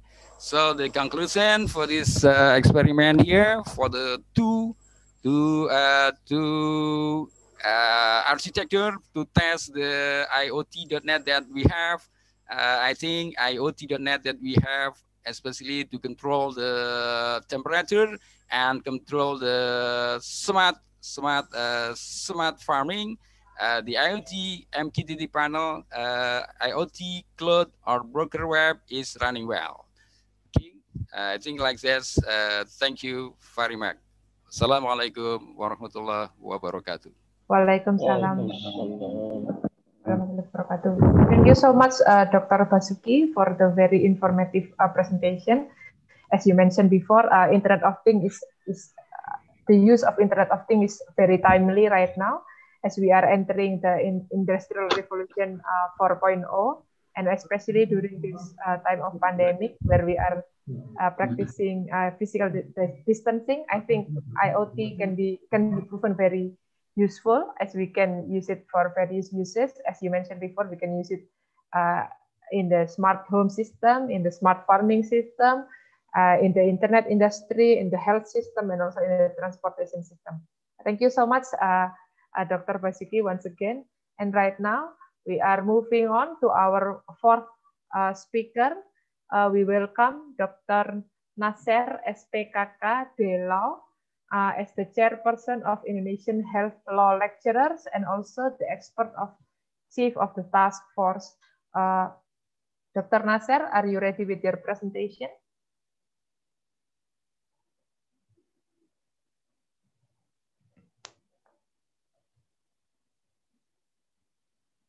Dr. Nasser, are you ready with your presentation?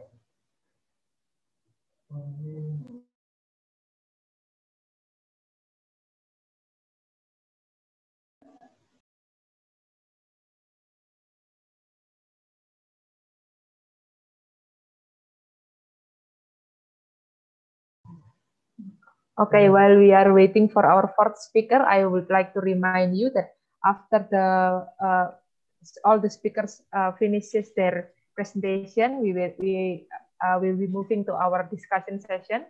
We welcome questions. You can write your questions on the column, on the chat column, or you can ask directly by raising your hand. Welcome, Dr. Nasser. Are you ready with your presentation?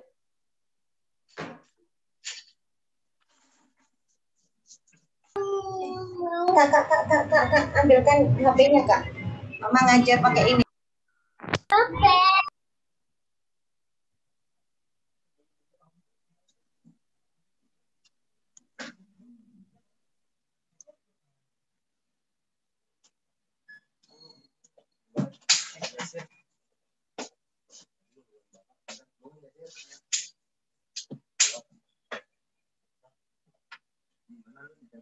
Bu Maria?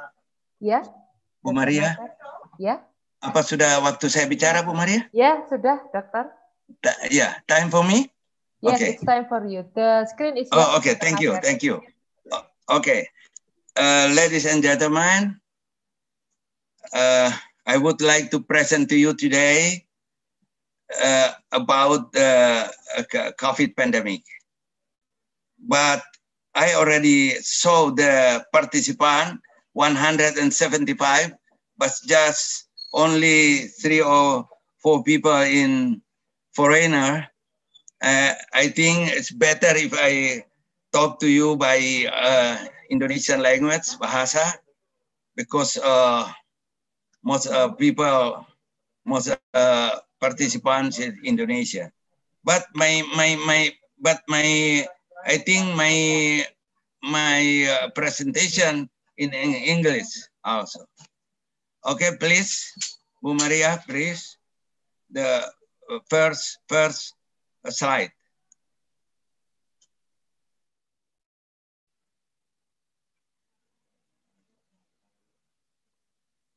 Ibu Bapak sekalian, saya karena tadi saya lihat partisipannya itu hanya ada 3 orang yang dari luar, saya pikir biarlah saya bicara dalam bahasa Indonesia karena juga slide-nya sudah in English.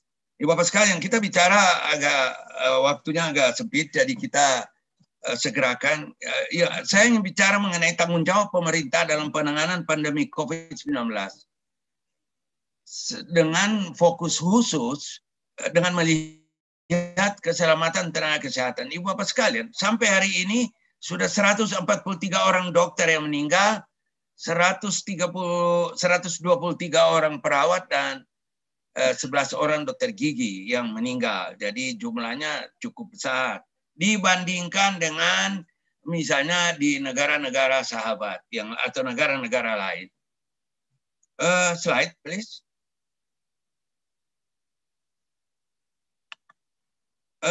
Negara sebetulnya bertanggung jawab melindungi segenap bangsa Indonesia dan seluruh tumpah darah Indonesia dengan tujuan untuk memberikan perlindungan terhadap kehidupan dan penghidupan, termasuk perlindungan atas bencana.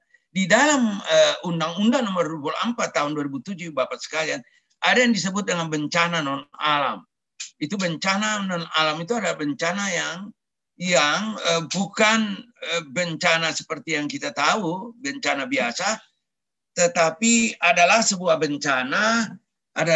bencana yang diakibatkan oleh karena misalnya gagal berorganisasi, wabah penyakit, epidemi, gagal teknologi, dan sebagainya. Ibu Bapak sekalian, pencegahan bencana itu juga harus kita definisikan. Di dalam Undang-Undang Nomor 24 Tahun 2007, ada sebetulnya rangkaian pasal yang menyebutkan tentang pencegahan bencana. Slide, please. Nah, Ibu Bapak sekalian, ada tanggung jawab dalam bencana. Pemerintah dan pemerintah daerah menjadi penanggung jawab dalam penyelenggaraan penanggulangan bencana. Jadi jangan salah paham. Di mana-mana bencana itu menjadi tanggung jawab pemerintah, Ibu Partini. Di mana-mana bencana menjadi tanggung jawab pemerintah atau tanggung pemerintah pusat tentu, atau pemerintah daerah. Nah, apa saja yang menjadi ruang lingkup tanggung jawab pemerintah? Itu yang pertama, pengurangan risiko bencana. Biasa disebut dengan mitigasi bencana. Yang kedua adalah perlindungan masyarakat dari masyarakat di sekitar dari dampak bencana. Kemudian yang ketiga, penjaminan pemenuhan hak masyarakat dan pengungsi yang terkena bencana, kalau itu bencana bukan bencana non alam. Dan tentu saja pemulihan kondisi. 4 hal inilah yang kemudian menjadi tugas dari gugus tugas atau saat ini sudah disebut dengan satuan tugas. Slide. Ibu Bapak sekalian, ada yang disebut dengan tanggung jawab hukum. Ada yang disebut dengan tanggung jawab hukum. Tanggung jawab hukum, saudara, tanggung jawab hukum itu adalah sebuah pemaknaan terhadap tanggung jawab dalam penanganan pandemi COVID-19 yang meliputi materi, yaitu Ibu Bapak sekalian hak-hak warga negara, kewajiban pemerintah, untuk melaksanakan upaya penanggulangan. Ini saudara, pemerintah ini melaksanakan upaya penanggulangan karena ini memang undang-undang mengatakan seperti itu. Undang-undang mengatakan seperti itu. Bahwa pemerintah harus bertanggung jawab. Di satu pihak, warga negara memiliki hak, di satu pihak, warga negara memiliki hak untuk memperoleh pelayanan terhadap tanggung jawab ini. Itu ada Pak. Slide Pak, slide ini ketinggalan satu sebetulnya. Slide Pak, tolong. Ya, ini law responsibility, tanggung jawab hukum ini ada di sini. Ibu Bapak sekalian, tanggung jawab hukum ini penting Pak, supaya orang tahu bahwa apa yang dikerjakan, mengejar-ngejar tes, mengejar-ngejar semuanya itu sebetulnya dimaksudkan agar apa? Agar negara ini memberikan yang terbaik untuk warga negaranya. Ini infeksi ini, pandemi COVID bukan hal biasa, Ibu Bapak sekalian. Ini droplet infection. Katanya jaga jarak dulu 1 meter, kemudian naik menjadi 1,5 meter, 2 meter. Sekarang Ibu Bapak sekalian di Eropa Barat sudah dikampanyekan itu 3 meter. Apa sebab? Karena ini droplet infection. Belum jelas apa yang sedang terjadi ini. Karena ada wilayah yang sudah hilang, sudah selesai infeksinya, tapi ada wilayah yang baru naik. Ada wilayah yang sudah selesai, tapi balik lagi. Jadi banyak hal-hal yang masih misterius. Slide please.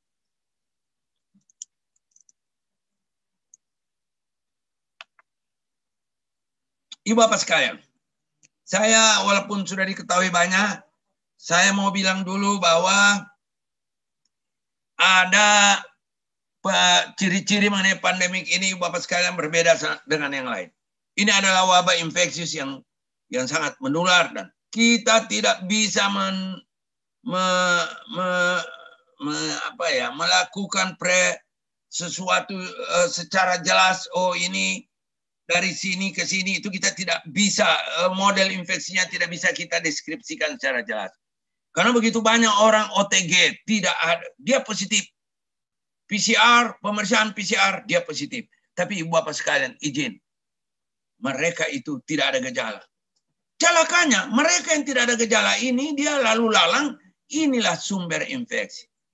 Kemudian, Ibu Bapak sekalian, ini tidak bergejala, sampai gejala berat, bahkan kematian. Sampai saat ini kita sudah 390 sekian yang meninggal, Ibu Bapak sekalian. Tadi sudah diperlihatkan di awal. Di wilayah-wilayah tentu ada tendensi yang eksponensial. Kita lihat di Jawa Timur pernah di eksponensial, tapi sekarang alhamdulillah sudah bisa diatasi. Kemudian hampir semua negara kena. Di Asia ini cukup hebat juga, Ibu Bapak sekalian. Di Indonesia telah terjadi di transmisi di berbagai kota. Dulu katanya ada 42 kabupaten kota yang tidak atau belum ada laporan adanya infeksi di sana. Tapi saya ragukan. Mengapa saya ragukan? Karena menurut saya itu belum tentu. Mungkin karena tidak ada tes aja di sana. Ya, ini vaksin jelas belum ada, masih diperdebatkan. Apakah vaksin yang tidak ada ini harus diadain, walaupun misalnya ada proses yang belum selesai untuk menenangkan rakyat, kita suntikan saja. Ini masih menjadi perdebatan. Obatnya juga hari ini disebut ini obat COVID, tapi besok ada yang bantah tidak ada gunanya untuk COVID. Oleh karena itu obat yang spesifik juga belum ada. Slide please.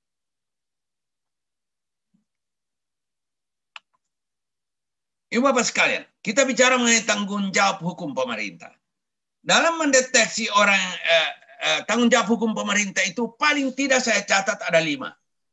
Pemerintah Republik Indonesia itu harusnya yang pertama dicari itu orang yang terinfeksi, termasuk Ibu Maria itu di sana dicari. Kalau terinfeksi itu kita periksa, kita curigai, bisa orang yang terinfeksi itu karena dia ada gejala atau tanpa gejala, atau ada orang yang memiliki kontak dengan dia diketahui positif, atau sebuah pemeriksaan yang sifatnya screening massal. Pokoknya harus ada upaya untuk mendeteksi orang yang terinfeksi. Nah, orang-orang yang terinfeksi ini, Ibu Bapak sekalian, harus kita lakukan pemutusan rantai penularan. Kalau kita tahu ada orang positif, dia harus diputus penularannya. Dia tidak boleh bertemu orang lain. Karena ini kan penularan bukan lewat darah. Beda sama HIV misalnya. Beda juga dengan penyakit-penyakit, misalnya penyakit infeksi yang lain. Kolera. Ini beda. Dia lewat infeksi saluran pernafasan. Ada droplet infection. Oleh karena itu dia harus tidak boleh bergabung dengan orang yang sehat. Dia harus dikarantina, dia harus diisolasi. Itu namanya memutus rantai penularan. Jadi, orang sehat yang ada itu modal. Orang sehat yang ada itu dijadikan agar tidak sakit. Agar tidak sakit. Kemudian, mengupayakan orang sakit. Kalau sudah sakit, tidak boleh menjadi berat. Ini juga tugas pemerintah. Orang yang sakit sudah sakit harus segera diobati dan jangan sampai berat. Orang-orang yang infeksi positif itu dianggap adalah orang-orang yang sudah sakit. Makanya dia dikarantina, dia dimasukkan ke sebuah rumah di Wisma Atlet di Surabaya juga ada rumah karantina atau rumah isolasi mandiri. Itu maksudnya apa? Selain memutus rantai penularan, mencegah dia menjadi berat. Di sana mereka diberi vitamin, diberi obat-obat yang diharapkan dapat memperkuat daya tahan tubuhnya sehingga tidak bergeser menjadi berat. Kemudian yang sudah sakit berat, yang sudah harus dirawat dengan ventilator, itu dia jangan meninggal. Slide. Ibu Bapak sekalian, pada slide yang ini, itu memperlihatkan tanggung jawab hukum pemerintah dalam penanganan pandemi. Ya, ini kita tidak akan bicara pandemi dari sisi kesehatan aja. Kita harus bicara juga pandemi dari sisi hukum, dari perspektif ilmu hukum. Nah, pemerintah itu ada tanggung jawab. Apa tanggung jawabnya? Sejauh ini gugus tugas atau tolong dibaca Satgas, Satuan Tugas. Di Satuan Tugas ini mengklarifikasi, menghadapi COVID ini sebagai bencana non-alam.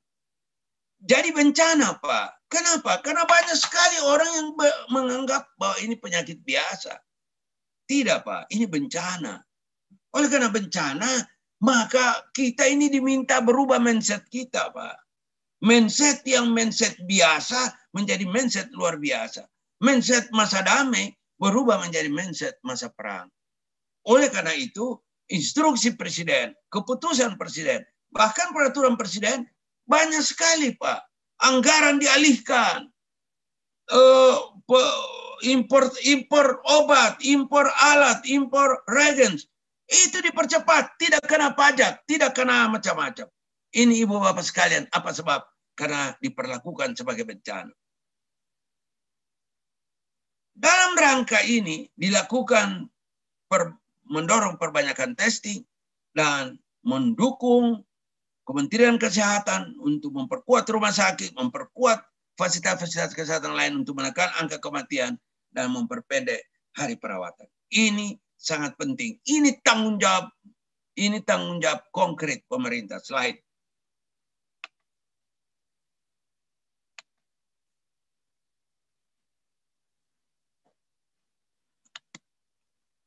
Tanggung jawab hukum, saudara, izin sebentar, saya ingin mengatakan, tanggung jawab hukum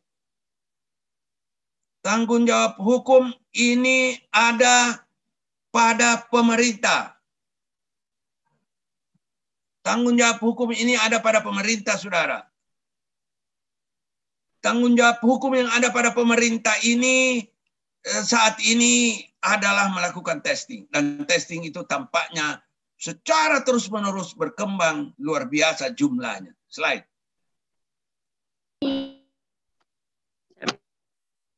Ibu Bapak sekalian,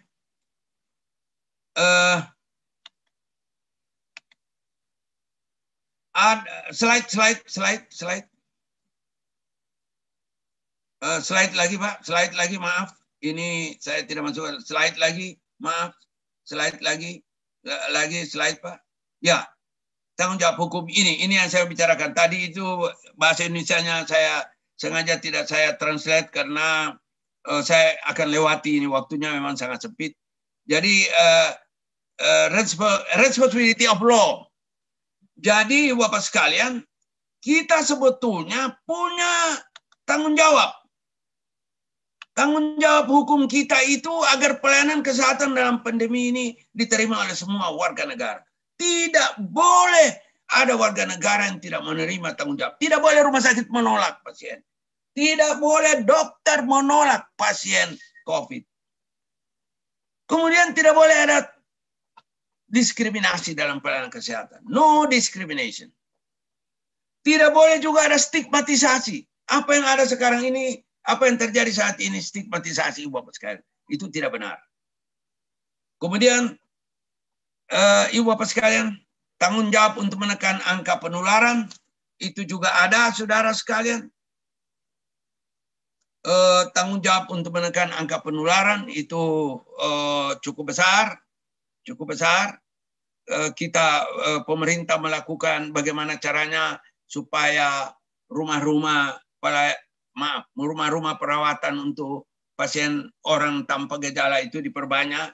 Itu maksudnya untuk menekan angka penularan.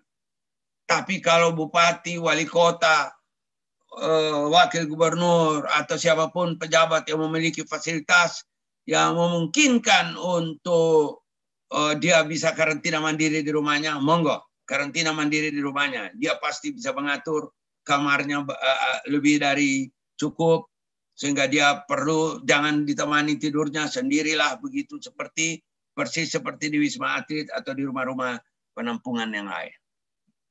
Tanggung jawab agar menekan dampak dan kerugian ekonomi. Ini yang sedang diselesaikan oleh Presiden kita. Presiden menunjuk menteri-menteri perekonomian. Itu maksudnya hanya satu. Mengurangi dampak dan kerugian ekonomi. Serta yang terakhir, Ibu Bapak sekalian, tanggung jawab untuk ikut meminimalisir dampak sosial dari pandemi. Ibu Bapak sekalian, ketika kita bicara social impact of the pandemic, Ibu Bapak sekalian, pandemi itu kita akan tahu bahwa ternyata dampak sosial ini besar dan banyak sekali. Bukan tidak ada, Ibu Bapak sekalian, sangat besar dan sangat banyak dampak sosial. Hari-hari di dekat kita ini dampak sosial, sosial ekonomi, sosial politik, sosial budaya, itu banyak sekali dampaknya. Kita tidak bisa menyembunyikan itu sebagai sebuah kenyataan yang ada. Ekonomi sudah jauh, politik juga luar biasa, ribut-ributnya, heboh-hebohnya, dan juga tentu sosial budaya, sosial keagamaan, religi, sosial macam-macam. Orang sekarang membatasi diri, tidak pergi ke masjid, hari Minggu orang tidak ke gereja. Kenapa? Itu semua itu dampak-dampak sosial daripada infeksi ini. Slide please, slide. Ibu Bapak sekalian, tadi saya menyebutkan bahwa saya akan memberi sedikit gambaran tentang impact pada tenaga kesehatan. Dalam posisi khusus, Ibu Bapak sekalian, tenaga kesehatan atau health profesional itu sangat strategis dan berada di depan dalam menghadapi pasien. Pasien itu kan diperiksa oleh perawat, diperiksa oleh dokter, Ibu Bapak sekalian. Walaupun dia sudah menggunakan APD, dia sudah menggunakan banyak hal-hal, tapi untuk diketahui Bapak sekalian, kemungkinan atau resiko penularan ini tetap ada dan tetap besar. Mereka ini, perawat, bidan, dokter ini bekerja di lini depan, dia berada pada diagnostik, dia harus melakukan upaya untuk menegakkan diagnosa, dan untuk menegakkan diagnosa dia butuh data, dia butuh pemeriksaan, dan kemudian setelah diagnosa ditegakkan, ada pengobatan, dan pengobatan juga dengan keadaan sekarang kan Ibu Bapak tahu juga pengobatan sekarang banyak sekali obat yang dipromosikan, tapi sebetulnya obat itu tidak berkhasiat. Bahkan ada juga manuver-manuver yang dilakukan oleh ada orang-orang pihak-pihak tertentu untuk cari panggung, mengatakan oh ini obat ini bagus, oh obat ini bagus, oh obat ini nomor satu. Orang mengambil kesempatan di keadaan pandemi seperti ini. Banyak sekali pabrik-pabrik yang membuat itu singkong digabung dengan jahe, dengan apa disebut sebagai macam-macam lah. Saudara tahu sendiri, sudah terjadi viral di mana-mana. Ada yang mengaku profesor dan sebagainya, dan macam-macam lah. Ini terdiri atas orang-orang yang tidak berpendidikan sampai juga orang-orang yang berpendidikan tinggi. Semua mencari panggung. Dan ini Bapak sekalian, ini sangat berbahaya. Pengobatan ini orang cari kesempatan. Evaluasi. Juga orang melakukan evaluasi. Evaluasi macam apa? Evaluasi dari sudut pandang dia. Evaluasi dari sudut penglihatan dia. Nah, ini juga menurut saya tidak semua salah, tapi juga tidak semua benar. Kemudian alat pelindung diri. Ibu Bapak sekalian, pada awal-awal epidemi, saya mau jujur mau mengatakan, pada awal-awal epidemi, Ibu Bapak sekalian, awal-awal epidemi, kita punya persoalan dengan alat pelindung diri. Saya ingin menyampaikan pada Ibu Bapak sekalian, alat pelindung diri itu kita tidak punya. Kita tidak punya, dan kita pada saat itu tidak tahu persis dari mana kita harus dapat alat pelindung diri ini. Ternyata Ibu Bapak sekalian, di Bandung dan di beberapa kota lain, itu sebetulnya mereka membuat alat pelindung diri sejak bulan Desember 2019 itu sudah ada perusahaan yang memesan alat pelindung diri itu dari Indonesia. Bahannya dikirim dari Korea, bahannya dikirim dari Cina, dan disinilah diproduksi di Indonesia, diproduksi alat pelindung diri.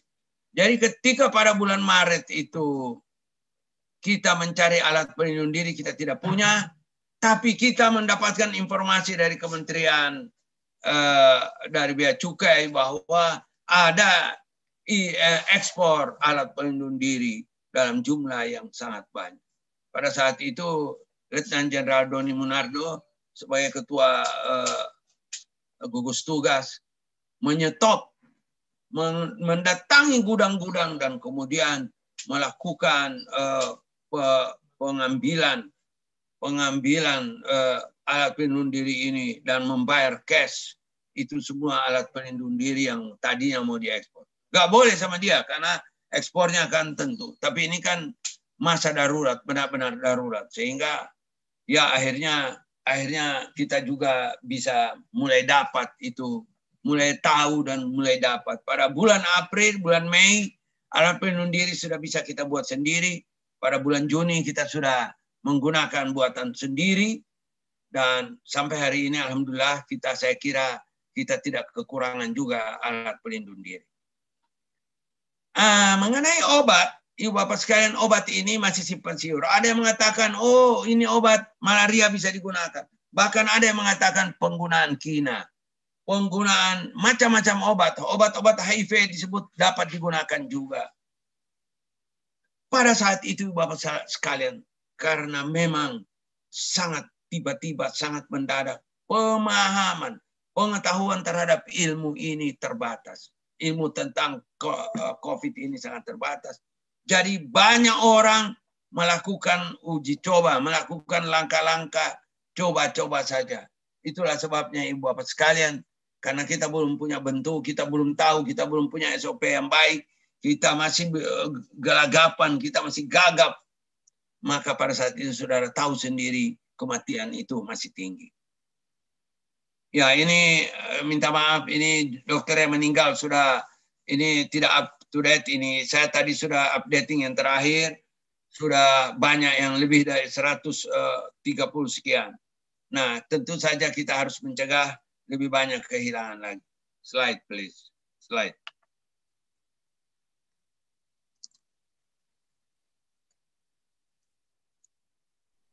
Ibu Bapak sekalian, ada pertanyaan. Kenapa banyak yang meninggal? Kenapa banyak yang meninggal? Ini penting. Why the death rate is high? Why? Kenapa? Itu Ibu Bapak sekalian, antara lain karena viral load. Apa itu viral load? Viral load itu viral yang terpapar terus-menerus di rumah sakit atau di tempat lain. Jadi begini Bapak sekalian, kalau ada kita satu ruangan kantor, Bayu misalnya. Dek, namamu Bayu. Doni misalnya. Doni misalnya positif. Saya ada di dalam ruangan dengan Mas Doni ini, dalam satu hari itu bisa 10 jam. Maka virus yang ditularkan Mas Doni ke saya itu akan terus-menerus terjadi. Kenapa? Karena saya berada terus berdekatan dengan Mas Doni.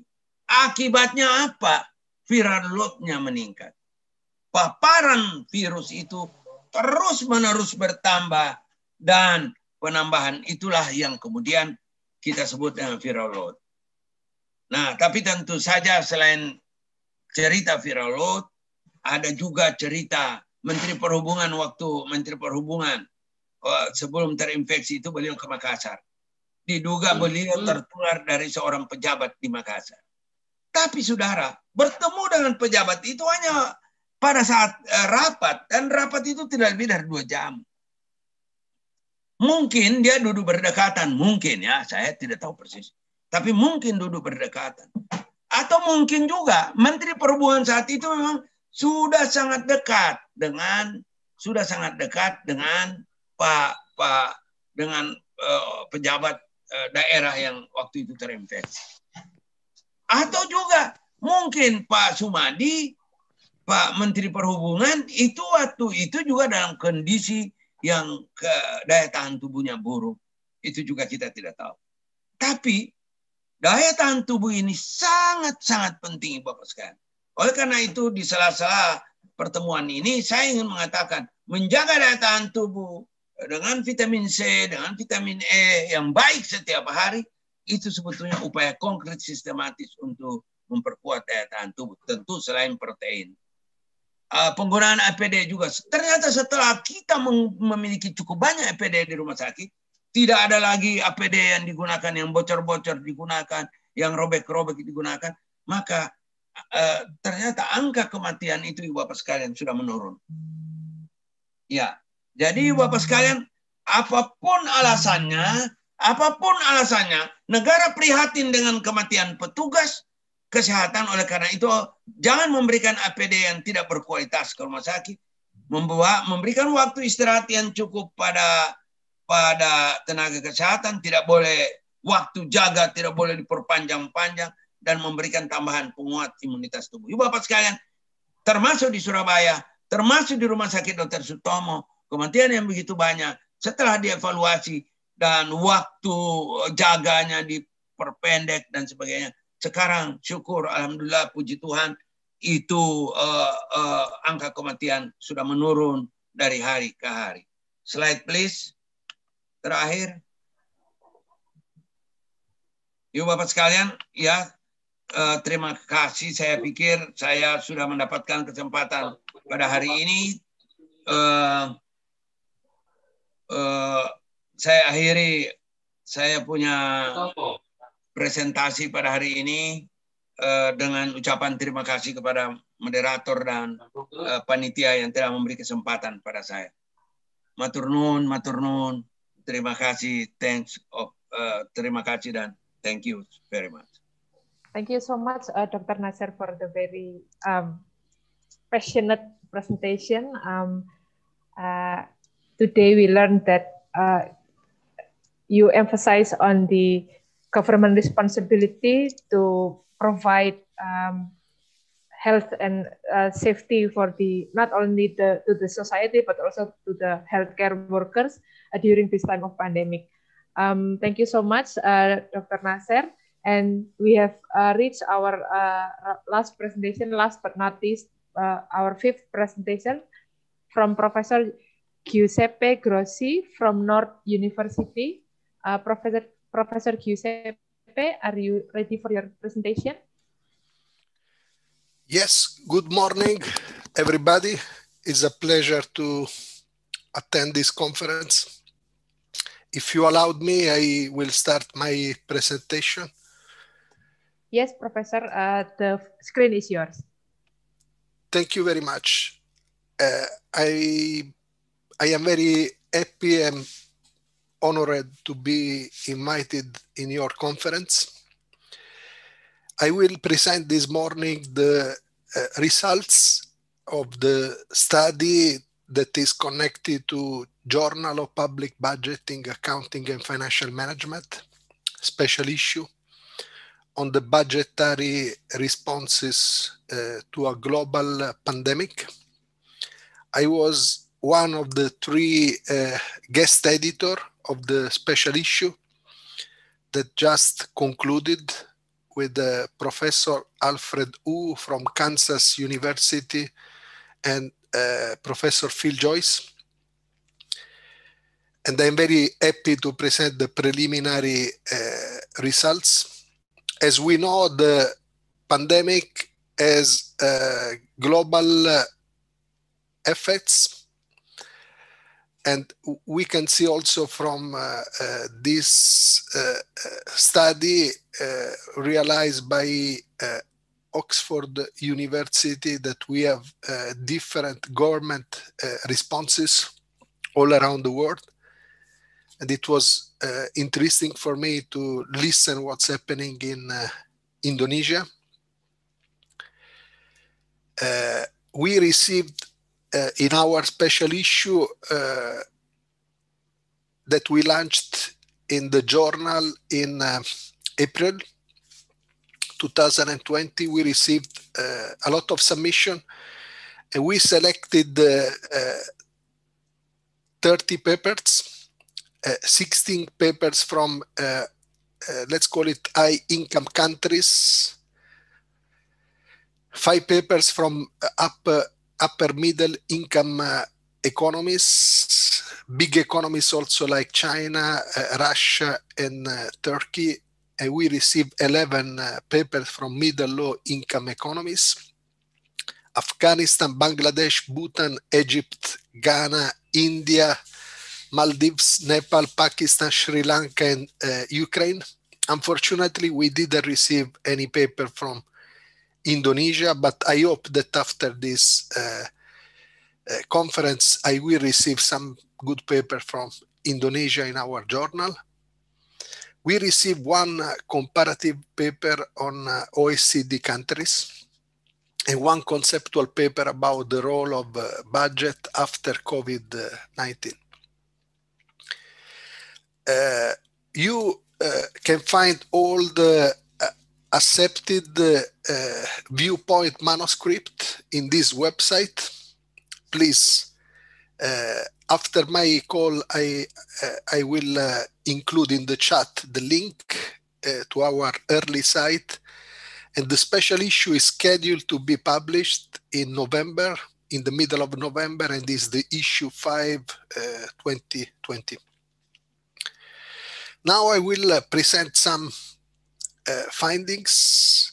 First of all, in terms of government, the majority of the study, they focuses on central government responses, and only few studies, they were focusing on other level, like the state level in the US, regions in Russia, provinces in Canada, local government in Czechia and Slovakia in UK, but we have also one paper on the impact of COVID on non-profit organization in the US.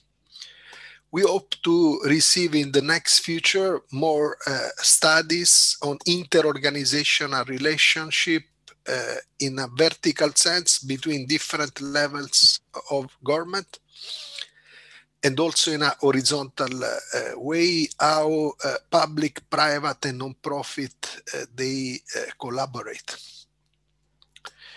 In terms of general themes, we have seen a variety of budgetary responses across countries, and it is very difficult to pinpoint a common set of factors that determine the magnitude of policy scope and approach to budgetary responses. And we know that severity of COVID pandemic appear to be positive associated with fiscal responses. We know that countries like France, Italy, and also other OECD countries, they were really affected by COVID. So the fiscal responses, they were stronger. And we found also that these fiscal responses, they are associated with ideological space for politicians to act. And this is the case of Australia, Estonia, Nordic country, Russia, and Ukraine. But we have also countries that they anticipated fiscal space and long-term capacity to support this extra spending. And this was happening in Czechia, in Slovakia, Nigeria, and several OECD countries than others.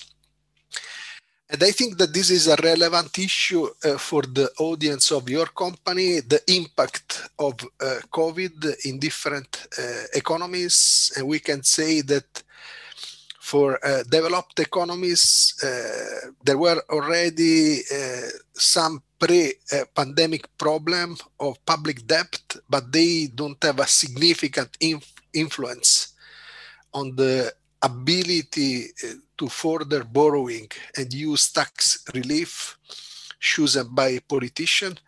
But we have seen that this ability regarding fiscal sustainability in the long run is a big issue in developing economies. And only few countries such as China, Estonia, Russia, and Taiwan, they were able to remain fiscally intact. And in terms of budgetary responses, we found some similarities in OECD countries, and many governments introduced supplemental appropriation and special budget to provide extra spending, not just for public health and social programs, but also to support unemployment and company. They also provided so-called tax relief for individuals, worker, household, and business, and loans and guarantees and debt relief for company in a specific industrial sector that they were affected by the pandemic. And we know that the effects, they are not just economic, but they are also social, big effect on the social reality, especially in developing economies. But we can say that also several European countries, they were strongly affected. Let me say France, Italy, and Spain, with a lot of cases of COVID and a lot of deaths for COVID, with the big social impact in terms of unemployment. So here we have the issue of inequalities, and we believe that we have seen from these 35 countries that inequalities, not just in terms of health and racial inequalities, but we have also huge inequalities in terms of access to the capital and also the central bank ability to provide free money to address economic, social, and public health needs. And the theme of inequality it's also an important issue in terms of transfer to national level to subnational level, and we have seen this in France, Russia, UK, and US. But we have also an issue of the role of supranational organization. For example, we have the European Union that launched a lot of programs, not just to support member states in terms of health infrastructure, but also programs to support countries and regions under pressure for the pandemic, and small and medium enterprises. And we know that international organizations like IMF and World Bank, they are supporting country to bail out struggling state and maintain regional political, economic, and social stability. I invite you to read the paper of Professor Adhikari and his team, that they made a comparative study between 8 South Asian countries. And you can see that the role of international organization was really relevant to support South Asian countries during this pandemic. And we have also another issue, not just inequality, but we have also governance issue, and we have an issue of transparency on how resources they are used during the pandemic, and also accountable budgetary process to deal with the supplemental appropriation and so-called rebudgeting. And this is the case of Austria, this is the case of China and Italy. Some countries, they introduced an open dialogue with citizens in order to allocate extra resources. And this is the case of France and Ukraine. And countries like New Zealand, UK, but also Turkey, they introduce good accounting and auditing practices to prevent fraud and corruption. And US, they were also very good to leverage resources and capacity of non-governmental sector, especially non-profit, in order to address the emergency needs. And of course, this show that there is a strong so-called codependence between governmental and non-governmental actors. And this is very important to have a sound tax and spending policy to support collaborative governance. And now I go to the conclusion, what academic, politicians, accountant, and budgeter, they can learn.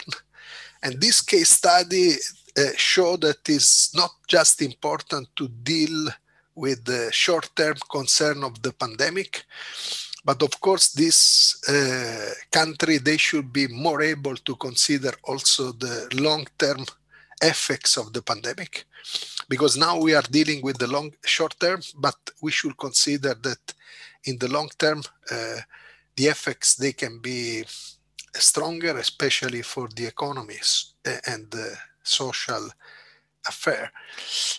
So draw out important lessons to different countries in terms of rebudgetary, fiscal governance design, sustainability policy, financial management, and audit practice. So in this way, countries, they can be more equipped to handle the next unexpected crisis.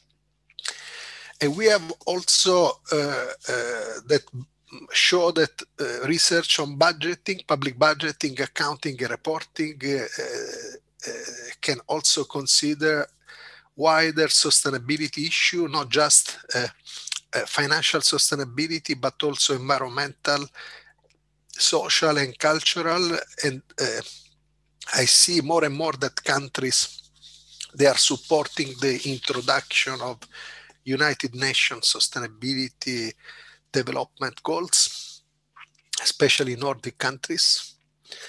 And we believe that it should be reconsidered, the role of accounting for effective public governance and to help social development and also to create a dialogue with citizens and other stakeholders, considering not just the short-term effect, but also the long-term effects and financial management practices on the quality of life in society around the globe. I would like to invite you to read our editorial that summarize these 35 papers, and the title of the editorial is Budgetary Responses to a Global Pandemic, International International Experience and Lesson for a Future Sustainable Development, that you can find in Journal of Public Budgeting, Accounting and Financial Management. I also invite you, because I see that we have a wide audience of more than 170 people, to consider our journal, Journal of Public Budgeting, Accounting and Financial Management. We are usually publishing articles of between 8,000 and 10,000 words. We are interested in a different set of articles, research paper, viewpoint, technical paper, conceptual paper, case studies, literature review, and general review. And we also introduced a new section, very short articles between 1,000 and 2,000 words, that we call it Dialogue with Practitioner. Our journal is a very well-reputed journal. We are highly ranked in the US, in the UK as level 2. We are also ranked in Australia ranking A, B, C, D. We are ranked level B, and we are also in Scopus, and we are in the process of obtaining SSCI, and we hope that in the next future I will be able to receive a good submission from Indonesia and other South Asian countries. I would like to again thank you, the organizer, to give me the opportunity to present our results today. And I am also available for any question, and I will include in the chat the link to all articles, so you can download the articles. But please, if you have any question, you can introduce the question by chat, so the moderator, Maria Indira Ariani, can send to me. So please, if you have any question, don't hesitate. I am available to answer now. Thank you. Otherwise, you can, if you have any queries about the journal or the special issue, you can contact me. You can contact me by mail. So thank you very much. I'm just doing a print shot, so I can keep a memory of this speech today. I was in Indonesia last year, in Yogyakarta, and I met fantastic people there. And I am sure that after the pandemic, I will be back to Indonesia, because it's a very, very nice country. And I hope that the best for Indonesia in terms of going out from this pandemic.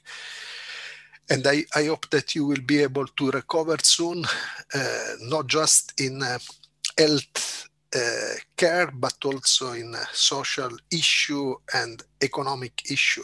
I wish to Indonesia and Indonesian the best, and prosperity in the next future. Please, I am available to any question, and thank you very much for your attention this morning. And again, thank you very much to the organizer of this event. Okay, thank you so much, Professor Giuseppe, for your insightful presentation. You remind us that the COVID-19 pandemic can also pose long-term effect on the economy from the perspective of transparency and accountability. Thank you so much for reminding us about that. Now we have finished with our 5 presentation. We will now begin the discussion session. We welcome questions for the speakers. You can write them in the chat column, or you can raise your hand to ask directly. We already have one question for Professor Zuhairah from Ade Kusuma, and I think Professor Zuhairah already answered in the chat column, but we welcome Professor Zuhairah if you want to elaborate your answer. Ade asked that, thank you for the exciting presentation. In Indonesia, the COVID-19 pandemic provides opportunities for developing some small businesses based on online media. Everything is so easy to find even though we are still at home. Also, celebrities, influencers, and all other public figures are collaborating with some small businesses to create packages like hampers.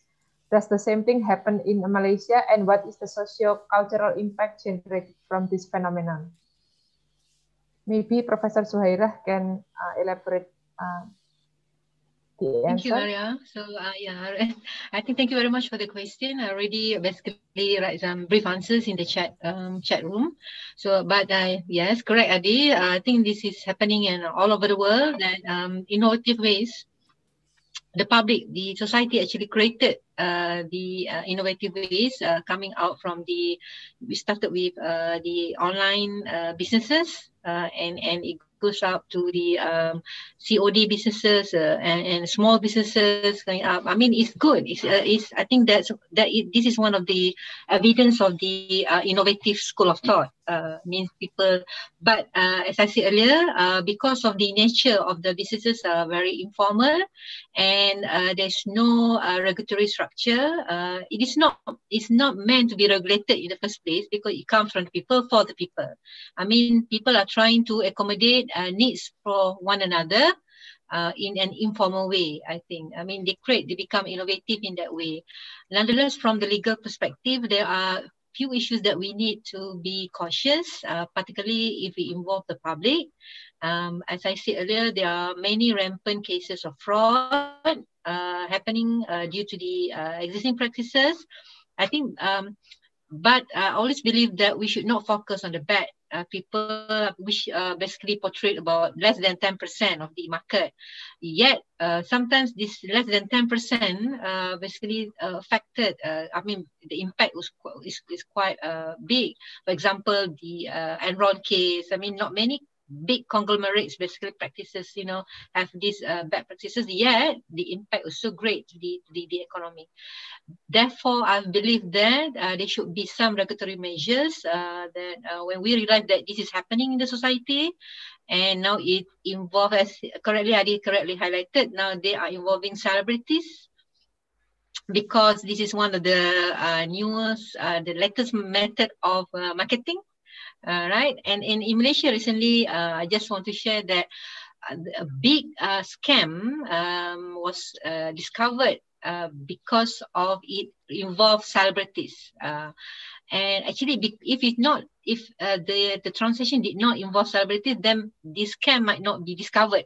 But because of it does related to some celebrities, and then the regulators come, start to look into the matters, and then they found that there was a big scam, billions of money involved in the scam, and it looks like very simple businesses, like small kiosks, but at the end of the day, it was one of the methods used by the scam for money laundering and to clean the money. Right. So we found that even though it looks genuine in the first place, and it comes from the people, they created the business on their own, yet they are used, this type of businesses, and the celebrities are used by the certain, what we call the bad people, to hide behind the transaction. So I said earlier, I'm not for too rigid regulatory structure for this type of business, for online and home businesses. Yet I feel that there must be certain regulatory measure. The government or the researchers have to look at into detail certain aspect. For example, when involved with health product, now we see lots of cosmetic going around. cosmetic product, slimming product, things like which is very attractive to women and is selling very fast, and people become millionaires. I mean, I may say that in Malaysia, for example, become millionaires because of these products, and yet we feel that there are lack of regulatory monitoring on these matters, and it's very dangerous. No, so basically, I want to say that we have to support these innovative measures of the for small businesses. Yet we have to have certain regulatory measure. To what extent? This is where we need to have a proper research so that it would not disrupt the good practices and the advantages to the microeconomy, to the economy of the country, but it also balance a certain protection, to ensure that the practices can be done, carried out in the best way. There's no perfect way, I believe, but there should be practices in the best way. Thank you. Thank you, Maria. Thank you so much, Professor Zuhaira, for the answers. And we move on to the second question. We have a question for Dr. Sifa Ramamurthy. Good morning, I'm Ida from UPN Veteran East Java. I would like to ask to Dr. Sifa. So the news that I heard, surely that India experienced a total lockdown and there was panic buying or something like that. How does India maintain their food security? I mean, like securing the food to make sure everyone got their share of food, considering that India is the second most populous country in the world. Thank you so much. Dr. Sifa, you may have answer the question. Thank you for this question. Of course, no doubt India is the second, ranking second for the population, not only with respect to the population, even COVID-19 also India is number 2. Because of the overpopulation, the disease is spreading. Answering to the question, in fact, India faced the food security, in fact, not in a very bad way, because the lockdown was announced in a very systematic way. They have given the dates as well as timings of working hours, so that helps the public to obtain the necessary groceries. And that's why the lockdown period, of course, we had a lengthy lockdown in India, but still the required material stuffs related for food related things were available. There were medicine as well as hospitals were also open with respect to the emergency and other things. So it was really well planned lockdown, so that helps the public without any disturbance. So though it is a lengthy lockdown, the people got the vegetables, fruits and necessary grocery item to stay in a safer way.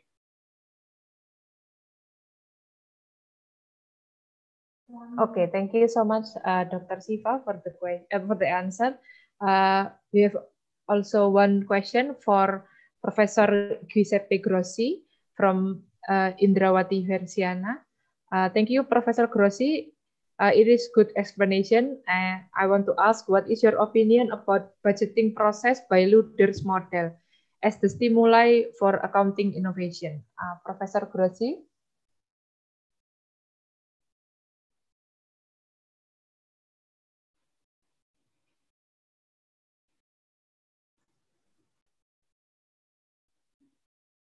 Okay, because Professor Grossi is having some technicalities, we can proceed to the next question. We have question for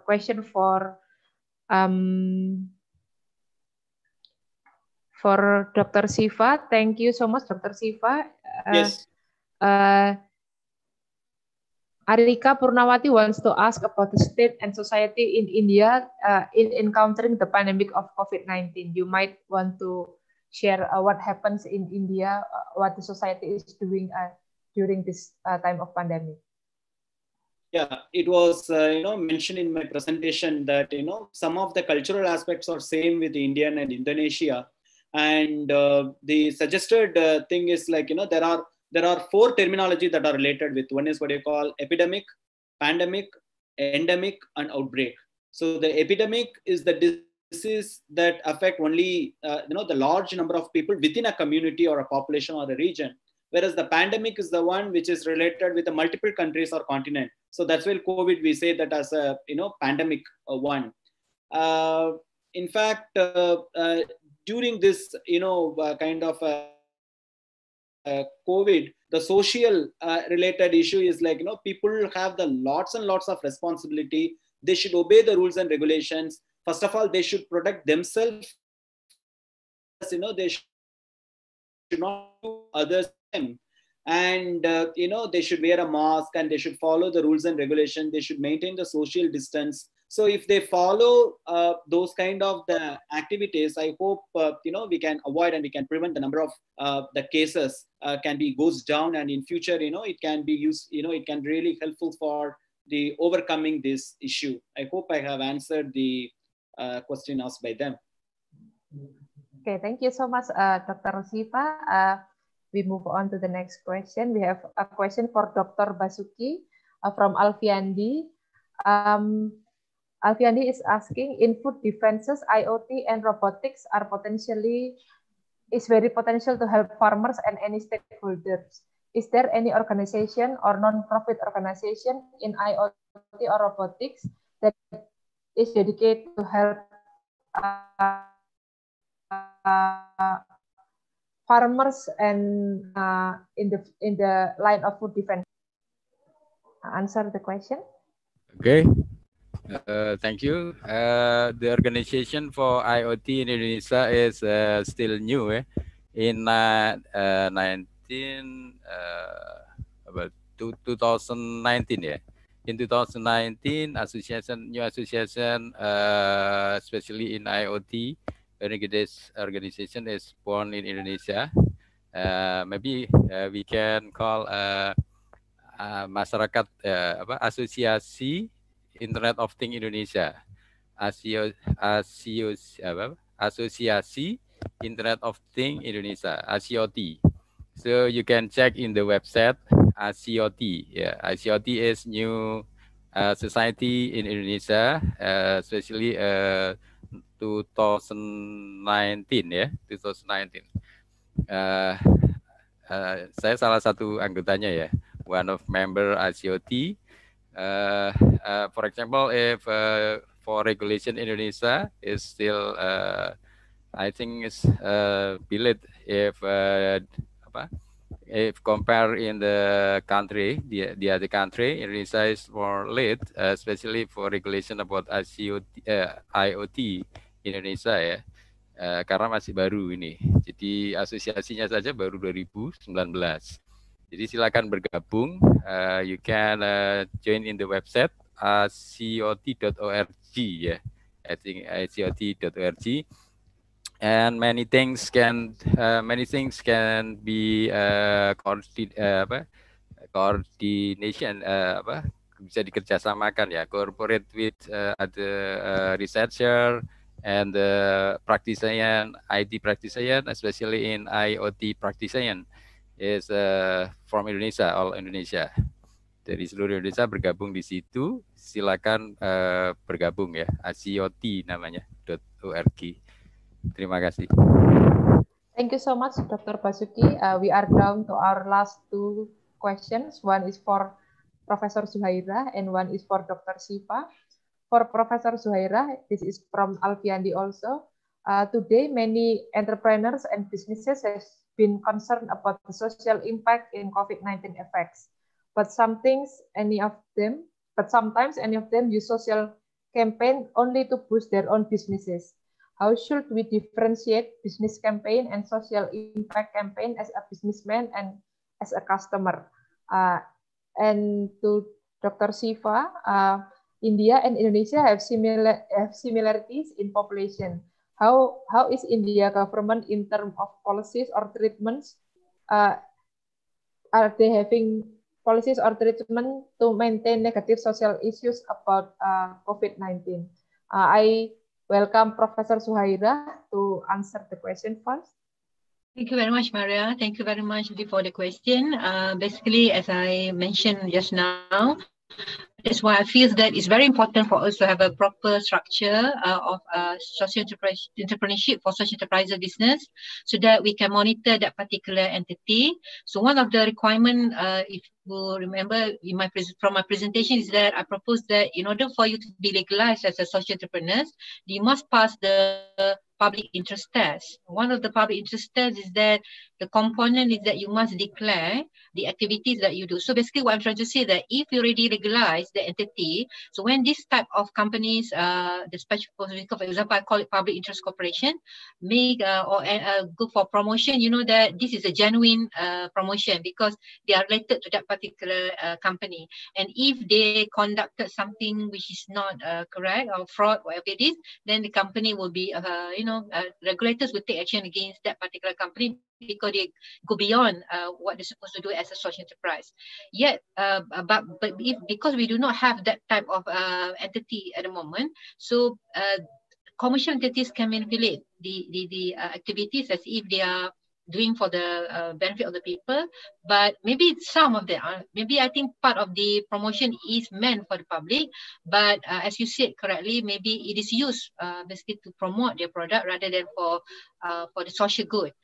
Therefore, I believe that we need to, as I said earlier, that we need to categorize social businesses so that we as consumer, as the society understand that with what type of company we're dealing with and whether they are genuinely involved in a public or social good. Thank you. Okay, thank you, Professor Zuhaira. I welcome Dr. Sifa to answer the question. Yeah, thank you for asking this question. Of course, there are cultural similarity between India and Indonesia, as I was mentioning in my, answering my previous question.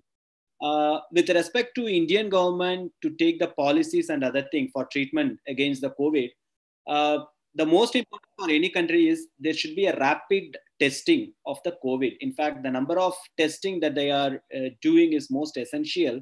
And then only we will get to know the realistic number of COVID patients. So the government is actually initiating, the central government initiating a kind of a step to the state government, because India has 27 states. So each state, they are, forcing to have a more test, and, the RT-PCR based, real-time PCR based techniques are available, which will give the result in 3 hours. In fact, earlier method which took around 3 days, but the reason real-time PCR based test can, give the results in 3 hours. So that helps the government to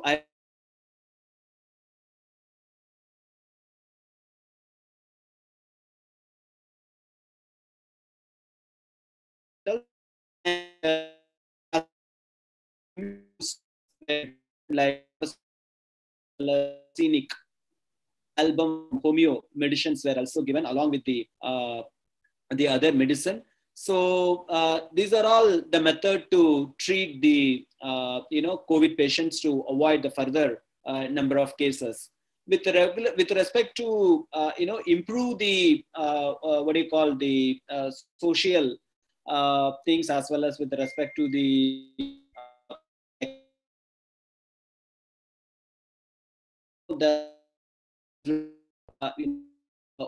and people have started to work with restricted times. Government initiated not working in person. Earlier it was offline, virtually they work. Now they have started to work, in will improve the social and economic growth of the country. With a restricted number of people, alternative days they are asking the staff to come to the working place. So by which it's also improving the economic as well as the other social lives will also become a normal in future. Thank you.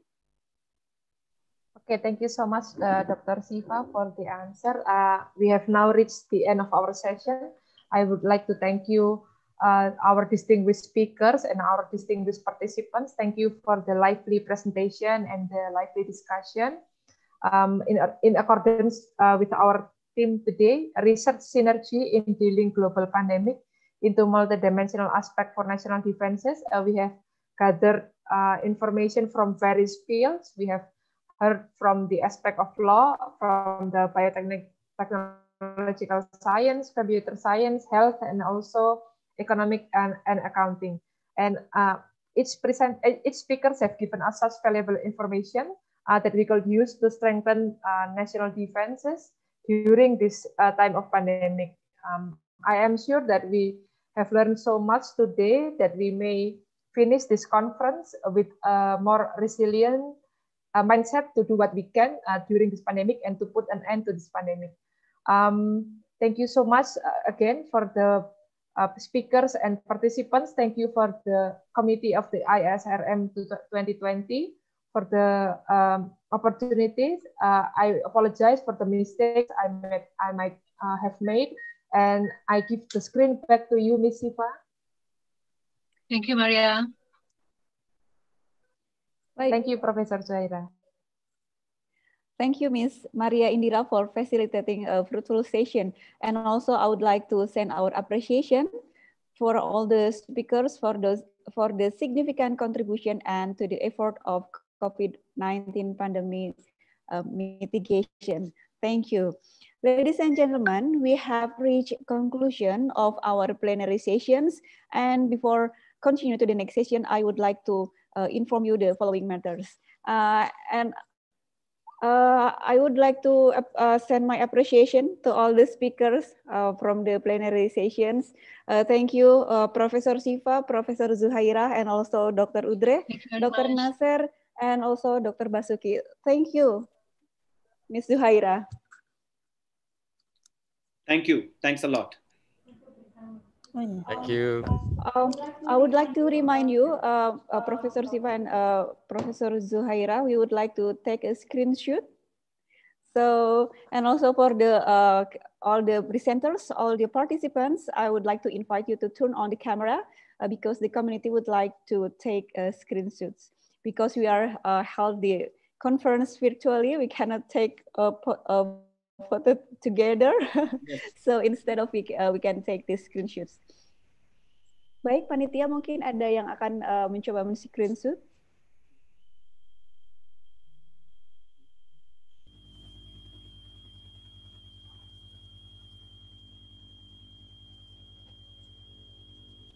Okay, please give your best smile.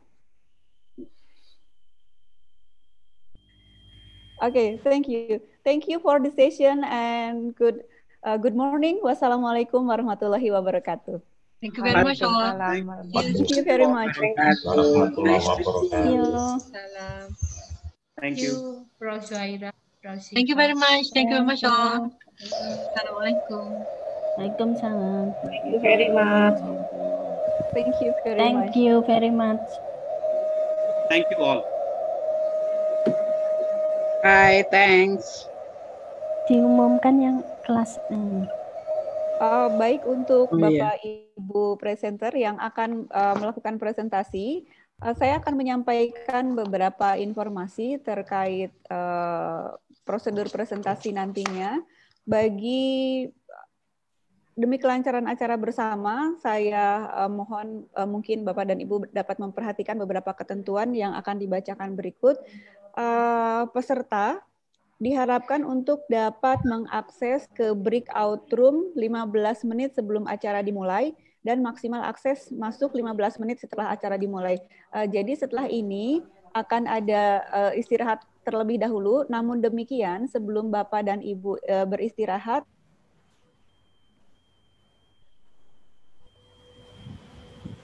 Nah, kok sudah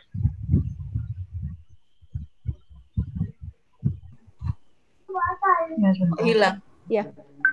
Sinyalnya hilang. Oh, baik. Sudah dapat didengar kembali? Ya. Bu. Oh iya, terima kasih. Mohon maaf, mungkin sinyalnya hilang sebentar. Saya imbau lagi Bapak Ibu, kami mohon untuk tidak meninggalkan Zoom room ini. Jadi silakan mungkin kalau Bapak dan Ibu mau beristirahat, silakan beristirahat terlebih dahulu. Tetapi saya sarankan tidak meninggalkan ruang Zoom ini. Kemudian selama acara berlangsung diharapkan Bapak dan Ibu mematikan suara atau di-mute. Bagi sertifikat akan diberikan hanya bagi peserta yang mengisi formulir pendaftaran, formulir absensi, dan mengikuti acara dari awal sampai akhir. Kemudian link daftar hadir akan dibagikan pada saat acara berlangsung dan aktif selama 30 menit. Kemudian link daftar presenter akan dibagikan pada sesi di setiap room. Jadi mohon untuk memastikan bagi setiap presenter untuk mengisi link daftar hadir presenter yang akan dibagikan di ruang breakout. Kemudian pada sesi paralel, ruang presentasi akan menggunakan link yang sama dengan link utama dengan menggunakan fasilitas breakout. Bagi yang sudah mengirimkan paper, setelah plenary session akan dilanjutkan dengan paralel sesi. Durasi presentasi bagi presenter adalah 7 menit. Dimohon untuk para presenter untuk dapat on time dalam menyampaikan presentasinya. Kemudian presentasi dapat dilakukan secara langsung atau dengan mengirimkan video dengan durasi 7 menit, PowerPoint atau video, dikirimkan paling lambat ke panitia pada hari Minggu 25 Oktober. Pembagian room kode artikel dapat dilihat pada lampiran, mungkin sudah dilampirkan atau dikirimkan melalui email Bapak Ibu semua. Barangkali ada yang mau ditanyakan, boleh ditanyakan sebelum istirahat. Ya Bu, saya tanya terima kasih. Kalau saya habis ini mengajar, apakah boleh saya keluar dulu nanti masuk lagi?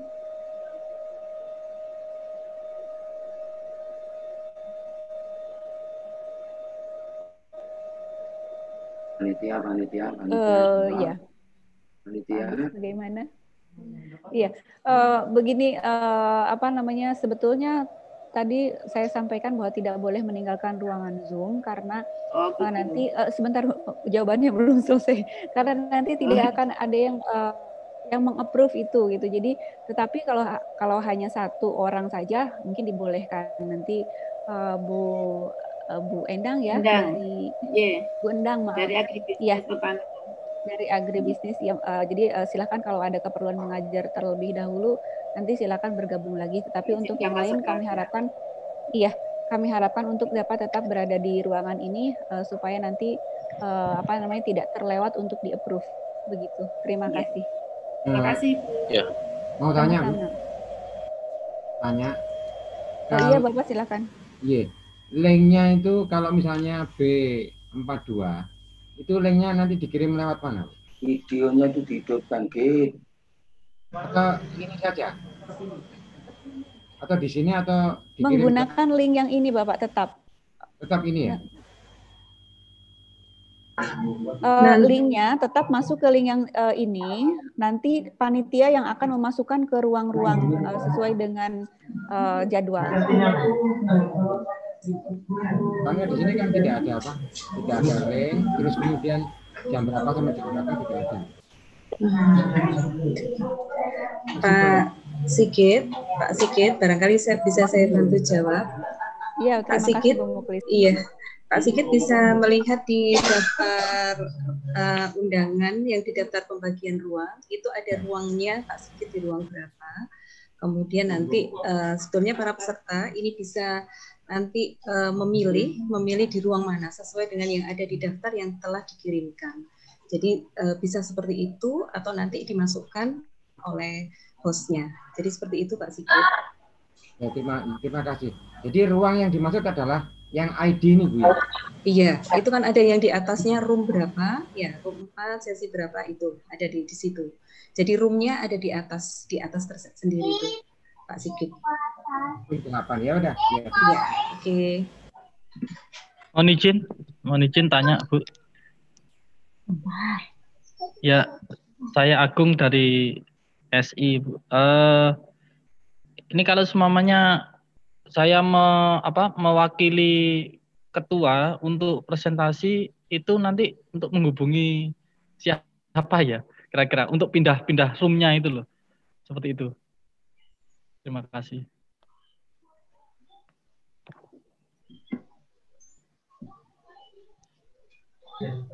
Pak Agung, seperti ini ya Pak Agung, nanti kalau pindah room, Pak Agung bisa menghubungi, kan sudah ada WA grupnya masing-masing room. Jadi Pak Agung bisa pindah sendiri, memindah sendiri di breakout room-nya itu nanti.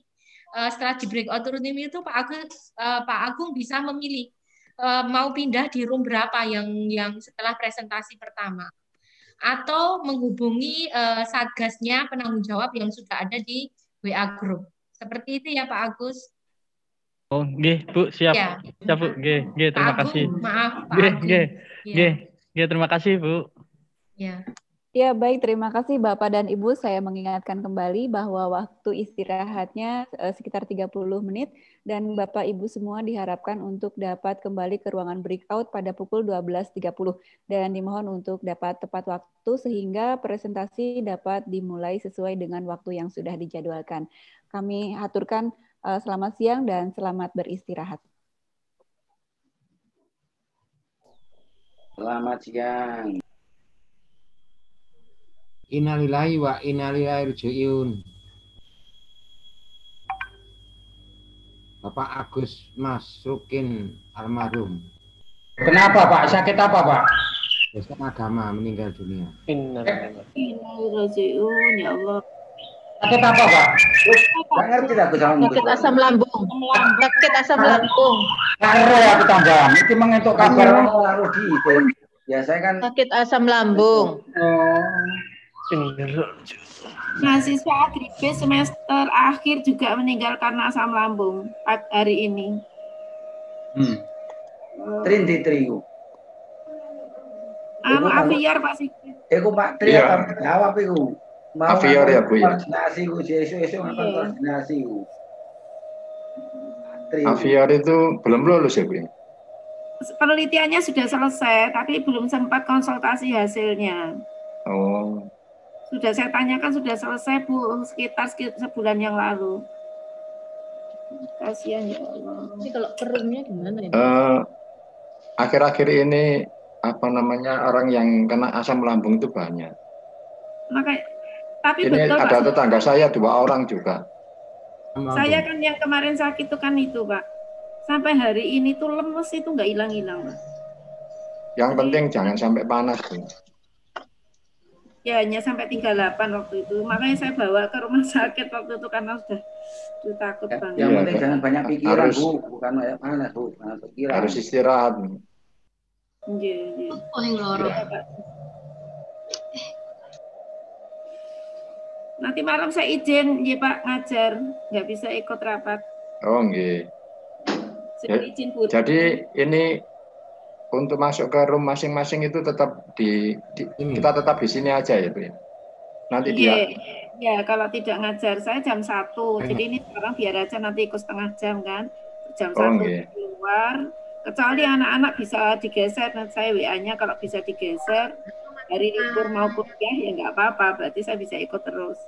Iya. Boleh kan Pak hari libur kuliah? Walaupun nggak absen kan boleh. Boleh asalkan anaknya mau. Iya. Nanti absennya bisa diatur. Minggu depannya. Iya. Untuk absen yang seminar sesi 1 tadi kok nggak ada ya? Sudah absen saya. Loh, gimana Bu? Sudah ada absennya Pak. Coba dilihat di